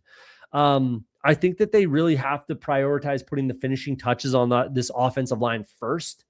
And who is that going to be? The only kind of the last, in my opinion, offensive lineman that you can realistically start is Chase Besantis. I think he makes the most sense. Local kid, Texas A&M, right? I just think it makes the most sense for them to plug up left guard. I think Wyatt Teller slides over to right guard, and Ed Ingram, gets kicked to the bench. And then it's Besantis and Wyatt Teller as your guard combo with Jake Andrews and Evan Brown kind of clogging up the middle. And then I think they're in good shape. I think that is the finishing touches on their offensive line. Or if Wyatt Teller does stay at left guard, you can start Besantis at right guard as well. He has some right tackle experience in his career, so he could slide over to the right side. And then, again, you have some tackle insurance as well. Not that they necessarily need it, but you got a little bit of insurance there on Besantis. So I think he's the selection first for the Texans as far as finishing up the trenches, which is something they definitely 100% have to address. Next up, we got the Chiefs. Chiefs are on the clock. It shows good stuff. Appreciate you, Peanut Punch. Appreciate you. Got in late, rewatch later. Great stream. Hope you and the little man better have doing well. We're doing great, man. I appreciate that. We got some deep cuts in here. Yeah, I bet. Or I appreciate that. Try to go deep. Try to make it make sense. Hopefully it all adds up. I think it makes sense personally, going off of all the investigation I've done into each pick essentially. Chiefs are on the clock. They could definitely move up from here. I just don't think they want to or need to after Colton Hood is gone. I think they love Colton Hood and would definitely select him and would definitely trade up for him. It just doesn't materialize. It doesn't happen. It doesn't work out. So they stick and pick at 29, which is kind of crazy that the Brett Veach comes out and says like it's going to be fireworks. And I have a lot of trades happening actually. So I'm kind of a man of the word there. But they don't trade at all with all the capital they have. I think they could, and maybe they do, but I don't have them. I just couldn't find it essentially. So there's only 10 picks between 29 and 40 where they pick next in the second round. They have a few holes. They got right tackle and their offense is set. Now they have to address defense. They have to. They need defensive line. They need edge rusher. They need corner. They need safety. They need a little bit of everything on the defense, right? Who do I think they go with? I think, again, like I do think tight end could be on the menu for the Chiefs as well at some point as an heir apparent to Travis Kelce, though I think they have some guys on the roster that I think they like and I actually like as well. So maybe not, but I think that they go with the kind of, heir apparent, replace a guy, sort of a Jason Kelce, Cam Jurgens sort of Eagles situation there. So where do they go? I think they go with who's their best player on defense right now? Who's their best player throughout the last 10 years? Let's say who's the best player on defense? Chris Jones. I think we could all agree, correct? I think we see a player in this draft that is a literal measurements tested a little bit better actually at the combine than Chris Jones. A literal clone. Like you couldn't create a closer clone in a lab to Chris Jones than who? Caleb Banks. That's where I think they go.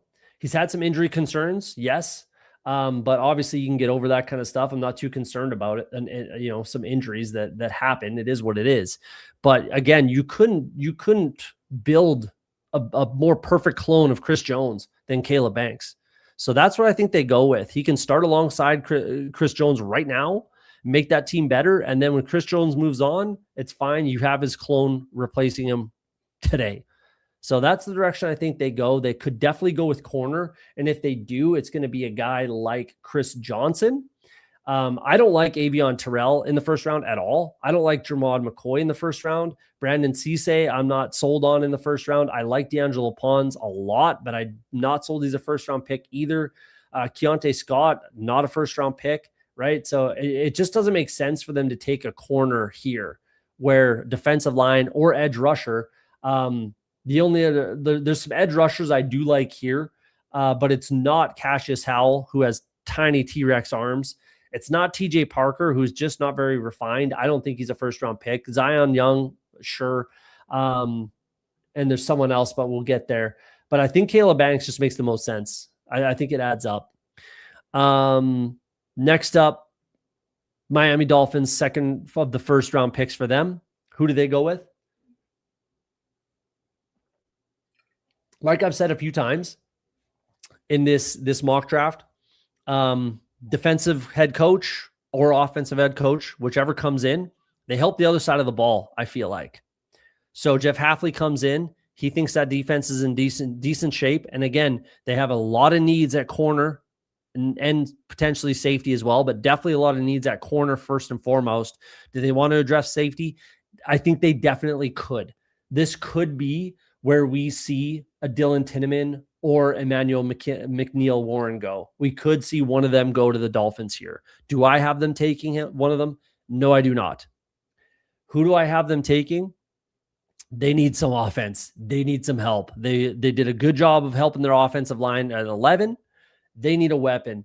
Who do they bring in? Casey Concepcion. This dude is an absolute just weapon. The kid can do a little bit of literally everything. He had a 30 visit with the team. There was a pro day presence at Texas A&M. And they addressed their top two needs as far as PFF is concerned, wide receiver and guard. They addressed their first two needs with their first two picks. I think that makes a ton of sense.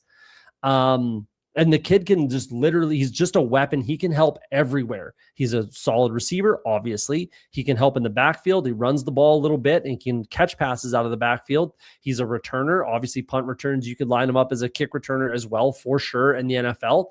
The dude even threw a touchdown pass in college. So he's just a straight up weapon where they have zero, besides Devon Achane, obviously. But they have zero as far as wide receivers are concerned. So they need some help. Casey Concepcion, I think, is the pick for the Dolphins here. I think it makes the most sense for them. 31, the New England Patriots. Again, a lot of needs, actually. This is not a complete roster by any means. The Super Bowl runners-up, this is not a complete roster. There's a lot of needs and a lot of potential holes. Do I think they could fill those holes here? Yes, I think they can. I think this comes down to literally two players. Excuse me, they're both available right now, and it's one of these two players. I would write these both in Sharpie on a Post-it note, put it in my pocket. One of these two players will be a New England Patriot, in my opinion, on Thursday. So this player had a 30 visit with the team, obviously, and Mike Vrabel was extremely, literally hands-on with this player at the pro day. Morgan Moses, their right tackle, is 35 years old. They had some injury struggles with Will Campbell last year, so you might get a little bit of insurance there as far as a tackle is concerned. And I don't think they want to take much risk. There's really nothing behind both Will Campbell or Morgan Moses. So again, you don't want to take the chance of one of those two going down and have nothing behind them. It's a bit of a lottery ticket, this player. We don't know what he is. He only started playing football like 4 years ago. It's Max Ironanker. So again, Vrabel was literally hands-on with this player, with him at the Arizona State Pro Day. So if that's not an endorsement, I don't know what is. You know, it's definitely a need. There are bigger needs on this team. And if it's not Ironanker, I think that the edge rusher that I like the most right now in the draft is Malachi Lawrence. So I think it's either Ironanker or Malachi Lawrence. It's one of those two players, in my opinion, for the New England Patriots. And you could definitely make an argument that edge rusher is much more of a need, and I would agree with you. But I just think that once Morgan Moses moves on, which they can move on from him after this year, they're going to need you have to protect your investment that is Drake May. And this kid could be, you don't really know what he is. He's a lottery ticket. He could be an all-pro. He could be a Pro Bowler, all-pro, could be one of the best right tackles in the NFL. Hard to say, but it's worth taking a risk at 31, I think, where you have to, again, protect your investment in Drake May and make sure that this offense continues to roll, especially in the running game first and foremost. So that's, again, if it's not Ironanker, it's Malachi Lawrence. Those are my two picks for the Patriots for sure. And I actually think there's a lot of teams. I know there's a lot of teams. After he had a freak pro day, combine, there was like 16 confirmed 30 visits for Malachi Lawrence. That's crazy. He went from like plus whatever hundreds to go in the first round to minus 140 to go in the first round. I do like Malachi Lawrence to go in the first round for sure. I just couldn't find it here. So it's hard to say if he will or not. I think it's close, but there's a couple teams down here that could take him. The Texans could take him. The Chiefs could take him. Sure, the Dolphins, but I doubt it. The Patriots and the Seattle Seahawks could take him. The Buffalo Bills could take Malachi Lawrence for sure. They showed interest in him before the combine, the Bills. So that's partially why I think the Bills trade down, get some capital, and hope that he's there. But we'll see if he is. Last pick of the draft, the Super Bowl winners, Seattle Seahawks. What do? Let's take a look. They have 4 picks. The Seattle Seahawks have 4 picks in this year's draft. The last pick in the first 3 rounds, and then 188 that they got from Cleveland. They're going to need a little bit of draft capital. They need to trade out, is the way I see it. And I again, the difference in talent between the pick here at 32 and 64 is negligible, extremely negligible. So I just think that they want to get more picks, plug some more holes, offensive line. They need edge rusher for sure. So Malachi Lawrence could just be the click here. But I just think that they need to get some capital. They need to trade down. And I think it's very doable having that 32nd pick. I think a lot of teams want to be the last pick of the draft. You do get the 5th-year option, which some positions it matters, some positions it does not matter whatsoever anymore. And that includes quarterback. So this Ty Simpson trade is not about getting the 5th-year option. Because name me the last quarterback that played under his 5th-year option. The last one that was close was Jordan Love, but he signed a 1-year deal. He did not play under the 5th-year option. So tell me who the last quarterback was to play under the 5th-year option. I'll wait. So that's not why the Arizona Cardinals trade up for Ty Simpson. Same thing with linebackers. Linebackers do not matter because they're lumped in with outside linebackers who are edge rushers, who get sacks, who are paid much more lucratively than inside linebackers. So no one gives a shit about the 5th-year option for an inside linebacker. So that I don't think is the pick either here. And those are just two examples of positions that do not play under the 5th-year option basically ever, because it just doesn't make sense. But I digress. What do the Seattle Seahawks do? Who do they trade with, and what are they trading up for? It's the Houston Texans. So again, a lot of draft capital, a lot of ability to kind of move around.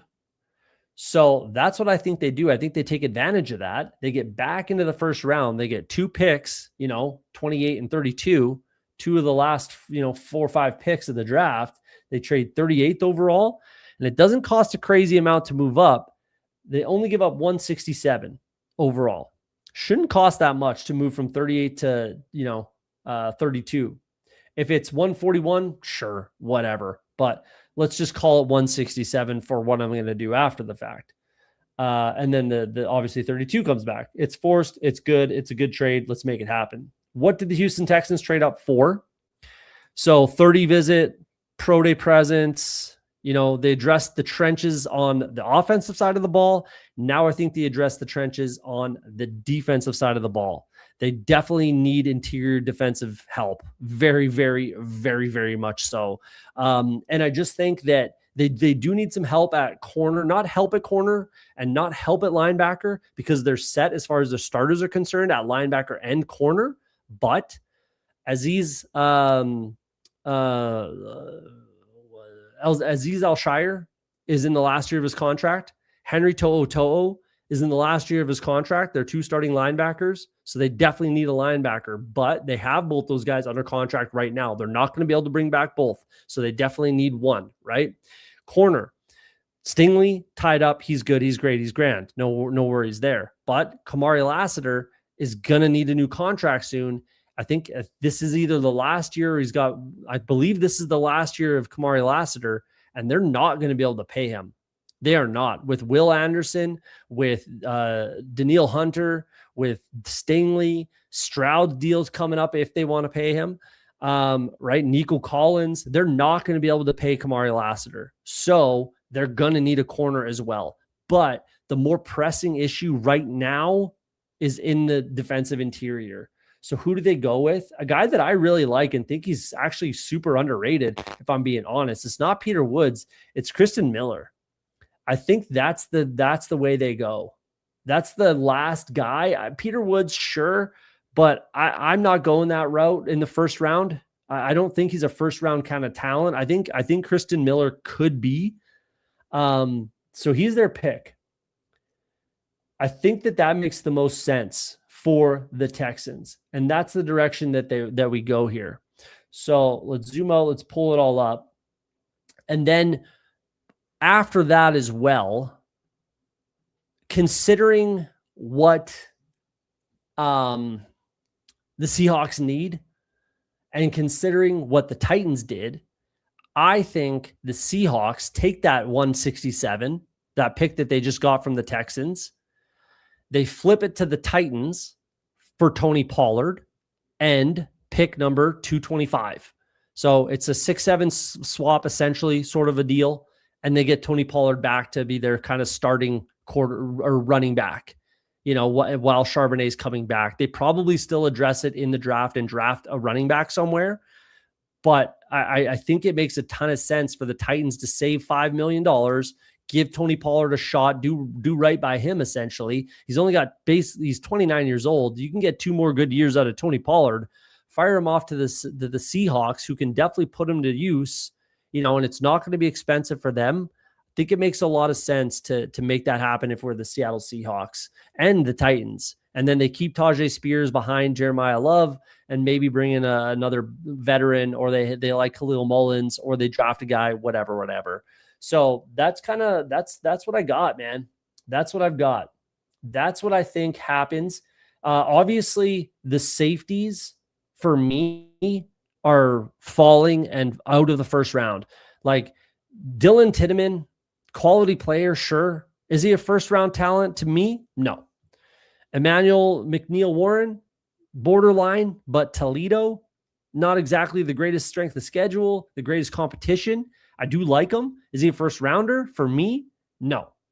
Caleb Downs, I don't think he should be a first round pick, if I'm being honest. Maybe at the very back end, but top 10 where everybody's putting Caleb Downs, I just don't see it. I just don't see it, especially with the knee concern that was flagged at the combine. So, yeah, there we are. That's the mock draft. I hope you like it. I put a lot of work into it. I think it makes a lot of sense. I can back up every single pick, except for maybe the Sadiq and Downs are the 2 that I don't like the most. Those are the 2 that I hate the most in this entire thing. Everyone else, I actually like the picks. I think they make a lot of sense. There's connection. I like literally every single other pick I made in this mock draft. I just, I don't like the Sadiq and Downs picks right there, 18 and 19, but it is what it is. What are some teams you'd like for Jeremy Bernard to go? Let's pull it up. Let's go here. Let's get rid of this. Let's pull it off. Let's go PFF. Let's pull up the mock draft. Let's do 2 rounds, and let's scroll all the way down. I think he goes early in the second. I think the Jets could definitely be a team that need a pure slot. I know Frank Reich lives in 11 personnel as well, the new offensive coordinator for the Jets. So they need a pure slot receiver, and I think Jeremy Bernard can be that. So I think it kind of can start right there for the Jets. The Raiders, I think, could make a lot of sense, who just need more talent. I don't think the Giants do it with Tyson coming in. If that's the case, I don't think the Texans would. The Browns could definitely make that happen. They just, again, need more talent, even with Carnell Tate coming in. I don't like the Chiefs to make it happen. I don't think my Bengals do it. The Saints would be great for Jeremy Bernard. I think that makes tons of sense. Even with Concepcion, I think the Dolphins, though, I wouldn't like that at all. Again, the Jets are there, so I think one of those 2 picks could be Jeremy Bernard, and I'd be okay with that, given my bags of Jeremy Bernard. I don't think the Ravens. I don't think the Bucks. I don't think the Colts. Maybe, but I don't think the Colts. The Falcons would be fine. I'd be happy with that. Don't like the Vikings. Don't like the Lions. Don't like the Panthers. Don't like the Packers. With Cooper going to the Steelers, that wouldn't happen. I don't like the Eagles. I don't like the Chargers. Don't like the Jags. Don't like the Bears. 49ers would be cool. Yeah, those are a couple fits for Jeremy. My guy, Jeremy Bernard. He could be the first pick in night 2 to the Jets. Could be. I'd be okay with that. Dimes. And looking like Bryce Young will play on it. So, yeah, not a bullish contractual move for the QBs. Maybe he will. Maybe he won't. We'll see what he does this year. We'll see. Again, that would... He might play on it, but he'd be the first one in God knows how long to play on the 5th-year tag. My Wilson Hope bags. Hope you're wrong. Pollard to the Hawks seems legit. Hawks got money to spend too. Yeah, I think it makes a lot of sense. They can pay him that $7 million contract, whatever it is. It's not a lot. So, Wilson bags. Hope you're wrong. Gotcha. Emmanuel Wilson. I gotcha. He'll still have a role. Emmanuel Wilson would still have a role, especially early, even with Pollard coming in. So I think that he's still a fine click, even knowing, because the Seahawks will bring in someone to play ahead of Emmanuel Wilson, but Emmanuel Wilson will still have a role. And then Charbonnet obviously comes back, and then Wilson's basically dead. So we'll see how that goes. Draft makes a lot of sense all around. Appreciate that, man. Appreciate that. I appreciate that. I like that. I'm going to download this, and I'm going to post it on the Twitter machine a little bit later for people that didn't watch, or maybe you're watching back later or want to watch it.